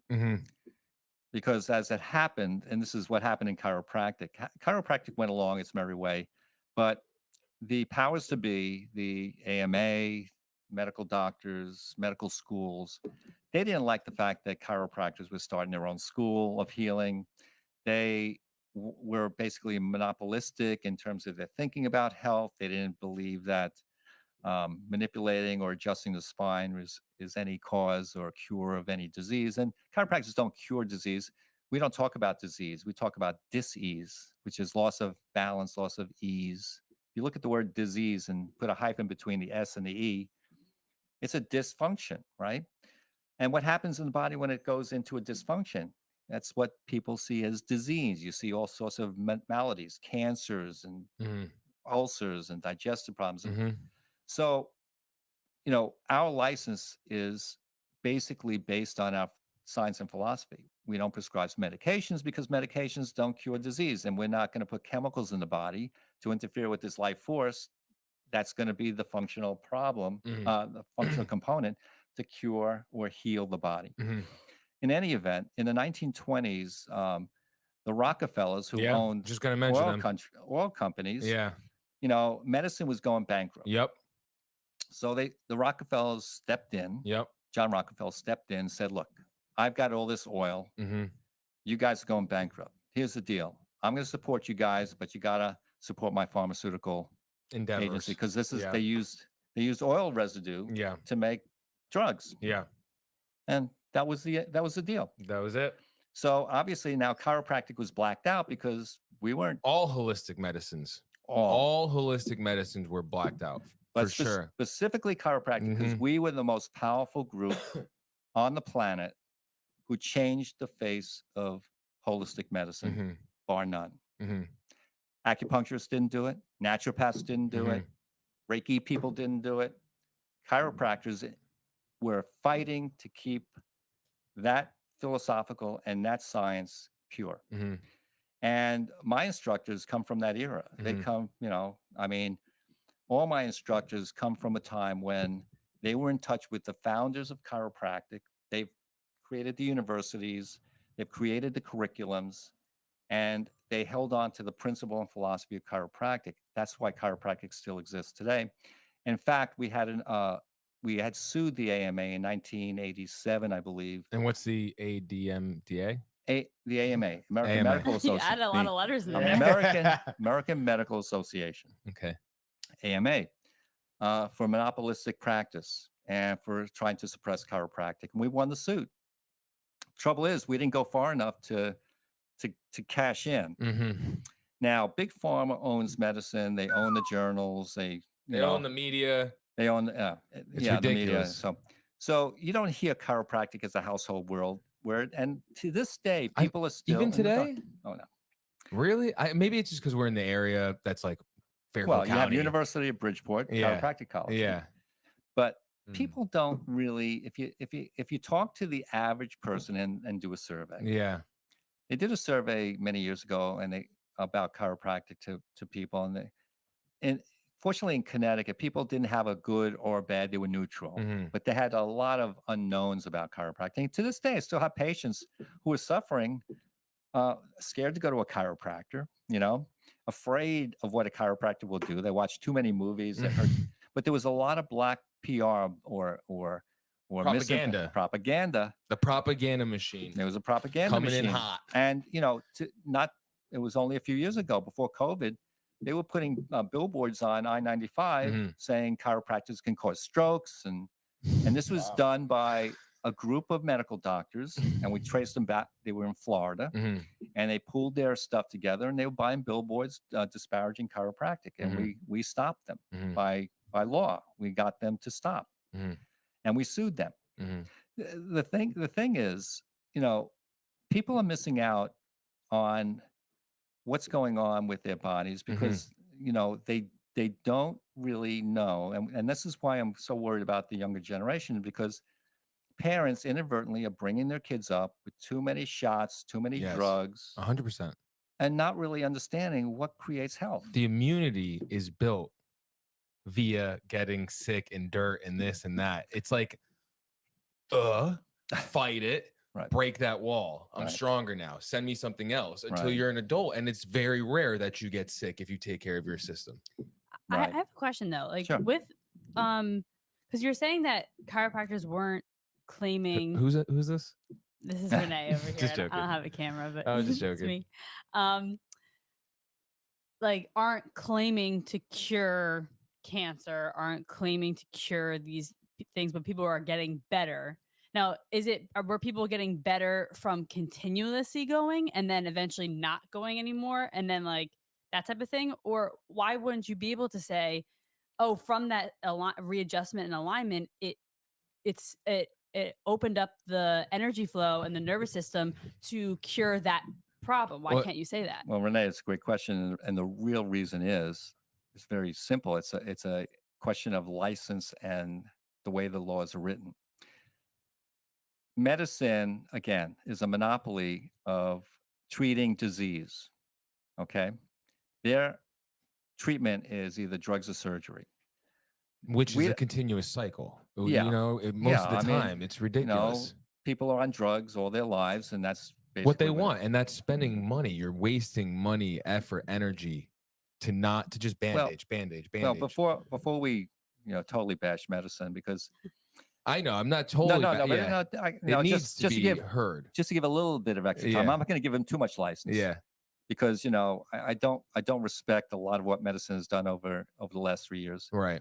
But medicine has done a fair job in helping people, and there are great dedicated doctors that are real. But it's a funny thing. After COVID, I start to hear these doctors, these medical doctors talk. They're talking chiropractic. For years, chiropractic been talking about health. We were talking about chakra system, energy flow. Energy flow. We were also talking about the hazards of drugs, the hazards of vaccines. Now, because of COVID and the vaccine, the backlash, the doctors who were talking and speaking out against them have lost their position, lost their credibility, lost their standing in their communities in terms of the medical communities. They lost their jobs. They're talking chiropractic. They're talking, wait, we have safe and effective treatments that really save people's lives. But the pharmaceuticals and the government, and they're in bed together, have stopped them from really expressing and being forthright with that. And they've really slammed it down. They're really guilty of crimes against humanity at this point. 100%. The number 3 cause of death in this country is medical care. Wow. So you go to a doctor and you get some sort of drug or treatment, you got to really know that there's a risk. And the way I describe this to patients who are real doubters, who are really kind of like analytic headings. In the matrix? I say to them, okay, so let me ask you something. You know what malpractice is, right?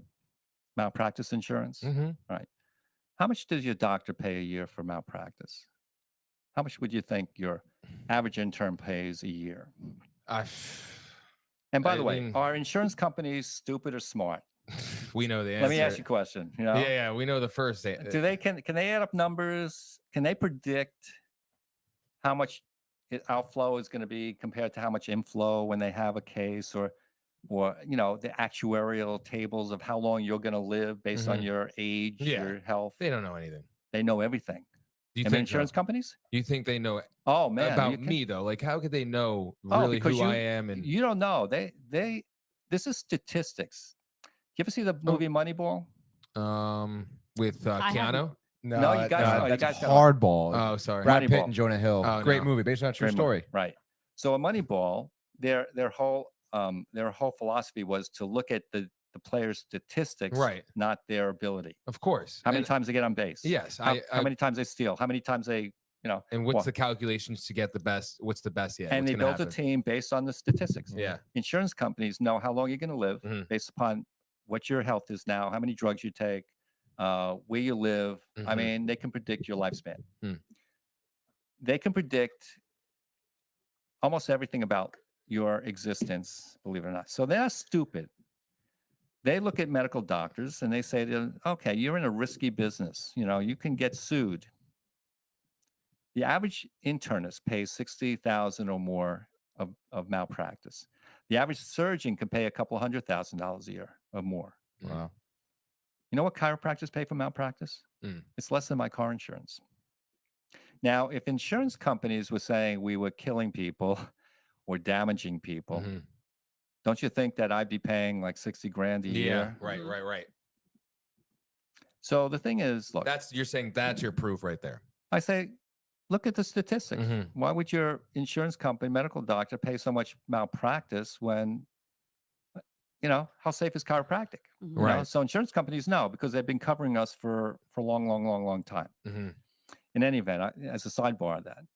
But, my gripe is the fact that, we as chiropractors, we're mostly independent practitioners. We belong to organizations. Our organizations, there's quite a few organizations. We have a great organization in Connecticut called the Connecticut Chiropractic Council, which I helped found. And they support chiropractic the way chiropractic was meant to practice, which is understanding the philosophical idea, practicing the science that supports the philosophy, and getting that kind of message across to their patients. And the fact of the matter is, if you go to one chiropractor or another chiropractor, and it happens to my patients all the time, they get a different brand of chiropractic depending on which office they end up going to. So that becomes their model of chiropractic. We don't have a unified voice that the public can say, that's chiropractic. It's almost like Christianity. Honestly, that's what it sounds like to me. So many like different sects of Christianity. It's almost like it could confuse someone who doesn't know. So is there like a reason for that? Yeah. For what? For having so many different, I guess, ways to practice. Yeah. That's a great question, Tony. The reason that my interpretation is that the universities that are teaching chiropractic now, they're losing the message. They're watering down the techniques. They're watering down the philosophy. I was going to say, yeah, sure. People don't come out of chiro school with a real chiropractic degree. They come out prepared to take a board that will give them a licensure. Right. But they're not taught the heavy premise of chiropractic. And that I have to tell you is institutional. There are a few universities in chiropractic, in my opinion, that are solid with giving their students the opportunity. It's never forced on anyone, but the opportunity to kind of tell it straight. Yeah. You go to a chiropractor and one guy is using this modality, another guy is. I have patients that come into my office that have been to chiropractors, and again, I'm not beefing on chiropractors. I love chiropractors, but my only beef is most of my patients come in and I say, "Have you gone to a chiropractor?" And they say yes, and I say to them, "Okay, if you've gone to a chiropractor, did they tell you this word called subluxation?" And they go, "What's a subluxation?" So the chiropractor didn't tell them what the subluxation was. And basically, the subluxation is what we talked about earlier. It's when the bone is out of alignment and it presses on a nerve, causing loss of mental flow of impulses through the body, resulting in what we call dis-ease. All right. They have no clue. They were never told that story. I mentioned that word to you. Of course.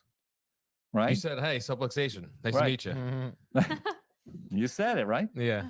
So the thing is, like, without a unified definition and nomenclature, which we do have in chiropractic, because the Palmers wrote the books on it, and that's really He's the taking Bible. notes. Oh, sorry for the show. Sorry. I thought she was taking notes for actually like learning.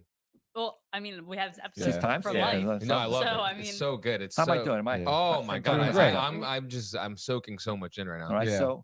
So without that nomenclature being consistent in every chiropractic office, because they're not taught in university, some universities disclaim the fact that there's a subluxation, which to me, if you're a chiropractic university, how can you disclaim the basic premise of chiropractic? It's blasphemy. Is that like, is there some type of outside influence that is It like, sounds like it. like It's is always- Big Pharma getting involved? Probably. Well, Tony, you hit the nail on the head. And what's happening is See, the conspiracy is the truth, Tony. Whatever you think, everything's a conspiracy. Right. Yeah, Right, It's right, it's right, the right. truth. But guess what? The bottom line is, where do you Stone follow? Cold said so. Sorry. It's all about what? Money. Money. Do you like money? Mr. Wonderful. Money, right? It's all about money. Yeah. They have to fill their roles and they have to get students in. Mm-hmm. Renee's So- like that. She has that mentality. Renee. She's About all about the money. God bless you, Renee. No. You married yet? God No. bless your future. But you know, the thing is, and she could be, women should be taken care of. I totally believe it. Financials, yeah. I totally believe it. Yeah. And we should be able to take care of them. That's the thing. Yeah. But the thing is, look, they're not taught, and the schools are suffering from low enrollment, Mhm. and they got to do everything they can to appeal to the most people they can. Yeah. You know, a lot of my classmates in my particular school, I went to school on Long Island, New York Chiropractic College, which since moved to Seneca Falls, New York. Mm-hmm. How are And- they now? Are they still good? Be honest. Not up to my part. Okay. I feel like I feel like you should kind of step into this role of I was just gonna say that. uniting uniting the chiropractic world. Oh, you don't You know love it. Wait, you don't know chiropractors. They're tough. Chiropractors, the hardest group in the world to market to about chiropractic are chiropractors. They know it all. I'm telling you, you get 2 chiropractors or 3 chiropractors in a room, you got a problem. I'm telling you, they're the hardest group to convince that chiropractic is chiropractic. And that's So because frustrating. It's frustrating because and I know deep in their souls they really want to be chiropractors, but a lot of people go into chiropractic as a shortcut to becoming doctors. To be honest with you, when I was in school, I had 120 people in my class, and the orientation went like this. We had this wonderful professor, Dr. Violini. He was in his 70s, goatee, herringbone jacket, bow tie, about 5'4", steps up to the podium, and with love in his heart, he said, "If you tell your patients and help them move, you will be successful. Chiropractic is about motion." And he was talking about life force motion, and he was talking about ambulatory motion, physical. And then the president of the university at that time came up, I won't name him, said, "Look to your right, look to your left. One of your friends is not going to be here at the end of before graduation." So we had an attrition of about 25% of our class. All right. And a lot of my classmates were in chiropractic for the shortcut. You know, they didn't want to go to med school. They wanted to get a doctorate. Then there were a few of us that were in it for the gold. So we sought out, and I had a group of friends. We sought out chiropractors in the field that we would go on our own time and sit and listen to them talk, watch them adjust, went to their offices, got the spiz, as we used to call it, spizzerinctum. We used to get spizzed up.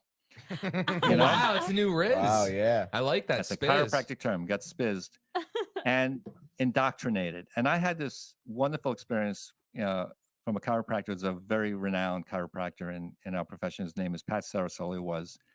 He practiced in Brooklyn. Now, Pat practiced in Brooklyn off the Gowanus Expressway in a neighborhood. He had a house, but underneath his house, he had a church. He could fit 200 people in that church of chiropractic. And every Wednesday or Tuesday or Wednesday, he would fill that room up and give a chiropractic health talk. Cool. And he had hundreds of patients. And at that time, they were paying $3 a pop. This is like in the 50s and 60s through the 70s. And he was a multimillionaire. By the end of it, like towards he was the, a multimillionaire, right? Just but from just by talking chiropractic. Didn't do anything else but adjust. Tell him that there's an innate life force in you. I'm going to release that life force. Get on the table. Explained it to them in a kind of a sermon, because he was a great orator. Interesting. And so when I started my practice, every Wednesday night, I'd have a chiropractic orientation. If you were a new patient in my office, I sat you down with a bunch of other new patients and I gave you the speech. Yeah. I told you that chiropractic is not medicine. It's about your life force. It's about relieving pressure on the nerves. We went through the whole litany of things in a half hour. At the end of that half hour, I had new patients because everyone wanted to run and get examined, right? Because that's the way chiropractors built their practices. They told the story. And we're not broadcasting on, now with social media. Yeah, it's and crazy. Now with, it's crazy. So you get a lot of, and you guys, we joke about it, the video we made about cracking. And, we're trying to reach a younger audience. Yeah, you're out there. And that's like, back in the day, if you said crack your spine to chiropractors, it was like saying, come get me, devil. I mean, it's like, my mentors would be rolling in their graves. They didn't realize it. But my mentor, actually, he bought a hearse. He was in New Jersey, Dr. Satilli. He was a Napolitano Italian. He was like, you know what I mean, Tony? Yes, of course. All right. He feels like he's at home the way you're talking about Italians right now. Tony, so he bought a hearse and he painted on the hearse, you could either get chiropractic or see me. And I'll ride you to the cemetery.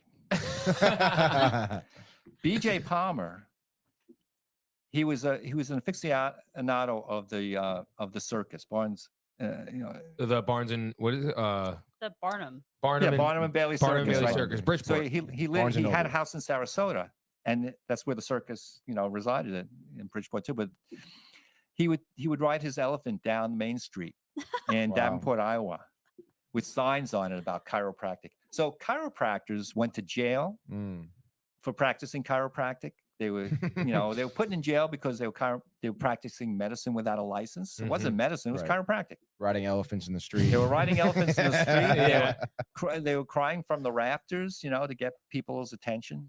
They did some great, crazy things to get people to understand chiropractic. And these practices were explosive. They had hundreds and hundreds of patients. It's your turn to ride the elephant down Post Road. Who's gonna pick up after the elephant? Tony.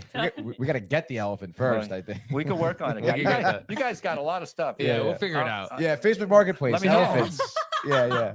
Rent an elephant. I'm sure there's Michael, there's gotta be. You can get the elephant. I'll ride it. All righty. Serious. Yeah, no, that'd be hilarious. And it would be hilarious. Yeah. And it would be We'll actually do it on the fun. day that he did it too. That would be the shtick. We'll find out. Yeah, we'll figure it out. That'd be cool. But that's what chiropractors did. Yeah. They spoke out. They weren't afraid to be confront. brash. They were put in jail, and they didn't give up the profession for what they believed in. There should And be they a were- chiropractic superhero comic book. Yeah.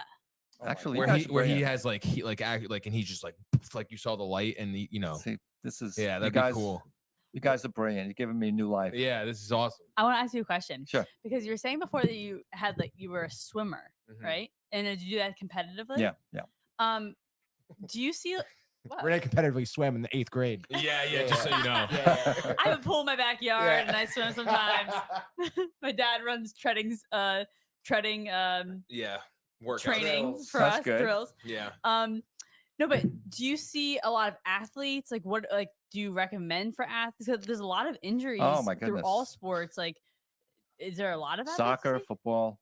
I've taken care of professional athletes. I take care of local athletes, Ooh. chiropractors He's taking on care of sports one teams. professional athlete right now. Who's that? Me. There you No, go. stop it. Stop it. Stop. It's ridiculous. Athletes. One of my colleagues actually takes care of Olympic athletes. He takes care of the wrestling team. Another one takes care of the track team. Another one is a chiropractor who takes care of the water polo team and coaches the water polo team. Oh, cool. All right. So chiropractors are in sports big time. You don't hear about that. When I got my sports chiropractic degree, I had a special degree. Oh, wow. My professor was the chiropractor for the New York Giants. And he had 7, it was back, God, 90, when did I get my degree? 86, 87, 88, around there. He had 7 of the Giants come in at our graduation and testify to us about how chiropractic not only saved their career, saved their health, which was most important to them. How Dr. Phil took care of them. He was also the on the boxing commission in New Jersey. All right. So chiropractors have been in sports for eons of time. The San Francisco 49ers in 1989, they won the Super Bowl. Roger Craig was into chiropractic. The whole team was under chiropractic care. They won the Super Bowl. After that, every NFL team the next year had a chiropractor. Chiropractic is in every sport you can think of. Wimbledon, all right, there are chiropractors in the locker rooms right now. adjusting. Yeah. What about Tiger Woods right now? pickleball people? Because that's such a high thing right now. Chess players. Let me tell you, chess players, right? They get their They fingers. got They're carpal sitting tunnel down all chess the players. time, though. It's betting it's not good. And they're for sitting, you. and they're moving those pieces. But pickleball is really dangerous because you got the over 50 crowd playing. Oh yeah. They think they're I have 2 25. patients that injured their spines. One fractured his spine. Oh my goodness. Falling on his butt. Oh, Pickleball. Pickleball. Oh. You take a, You talk bad to tumble. orthopedists and ER doctors. I'm telling you, pickleball is bringing them in. Wow. That's why our buddy They cash Barnes it in. I hates it. believe it. My dad got really injured last summer vacation playing pickleball because he did not properly prepare. Yeah, they're all serious out there. You know, properly you got the prepare with older proper. athletes. It's a fast, little pace game, but Yeah. they're all trying to play like they're 25. Yeah, It's a lot of fun. it is. Do you play, Doc? But no, No. He's no, smart. He knows what to do. No, I don't. I wish I surf. Yeah. I Just falling in surf. the water is dangerous. okay. I'm Yeah, a water yeah, guy. I'm a yeah. water guy. Here or I mean, actually, I'm Well, assuming not when here. I was living out, I had a house in East Hampton, and I'd go out to Montauk and surf. I'm not there now. I sold the house, but I got to figure out another way. But the fact of the matter is, chiropractors in every walk of life you can name. We're in hospitals. We're in where is it? There's a very famous medical center that now has Cleveland Clinic chiropractors. My current mentor, Dr. James Cox, has written 3 books that are the essentials for any physical therapist, chiropractor, orthopedist who does any spine work to read. He's probably the most clinically sound and intellectual chiropractor I know. Brilliant stuff. So I've studied with the best of the best in my profession. The top docs in our profession, I've had the opportunity to have one-on-ones with and learn from. So it's a matter of where chiropractic is going for the future. Are the chiropractors now encouraged and enthused to really practice chiropractic? It's so simple. The practice of chiropractic is so simple, but a lot of chiropractors don't know how to simplify it for themselves to express it to patients because they can have booming practices. They do add a lot of technology, which is there's wonderful technology out there for healing joints and tissues and whatever. But I found in my own career that the average patient doesn't want to spend their life in a chiropractic office more than 5 or 10 minutes. You don't want to go to a chiropractor and have to go for an hour and get a massage, get rubbed and dubbed. You want to get a result. How long does it take me to adjust you? I mean, we talk because, but if Michael we weren't talks. talking 5 minutes, in and out. Yeah. In and out. And my analogy is like I tell my patients when I give a report at times, I say, because time is a funny thing. In medicine, they time you because insurance says, oh, the consultation should only be 7 minutes for this CPT code, and that's all we can give you. And I'm telling you, doctors operate on codes. These codes give them dollars. So whatever they do, it's timed. All right. They come in, they do this, they send the nurse in, EKG, blah, blah, blah. Yeah. That's all under certain codes, and they have X amount of patients a day, and they are stuck in that rut. Chiropractors aren't. But the fact is, an adjustment takes literally minutes to get a profound change in a person's physiology. Dr. Jen, my associate, and I, we literally every day, there isn't a day that goes by that a person doesn't get adjusted and get up and say, oh man, I feel so much better, or I can't believe my knee doesn't hurt anymore, or my headache's gone. We never get complacent about that, because to us, that's the miracle. We never lose the fact that this is what the body is doing, because we're doing it with intention. When we touch the spine, it's with the intention of relieving that nerve pressure. And then we get out of the way. And then I have patients that always want to complicate things. Oh, doc, what should I do now? Should I do heat? Should I do that? I said, no, go home and have fun. The analogy I was going to get to is like, Mary, the adjustment only takes a few minutes. Oh, doc, why am I spending X amount of dollars for only 5 minutes of your time? I said, Mary, let me ask you something. I want you to stand by that wall. You see that switch over there? Turn it off, okay? Okay, so it turns off the light. I said, now turn it on. I said, that's a chiropractic adjustment. That's your life force now on. How much is that worth to you? How much time did it take to turn the power on? That's as simple as the body gets. Why do we want to complicate health? We start to think in our heads instead of our hearts and understanding what the body is all about. You get confused. It's really insane. And I'm talking to a younger generation here, and whoever's listening, I don't know, Yeah. Everyone. Don't complicate your health. Yeah. How many drugs do you think are going to make you better? I know. It's ridiculous. You need the less. How many the better. drugs do you need to be healthy the rest of your life? I know. The drug companies want you on their docket the rest of your life, from birth to death. Literally. Can't you figure that out?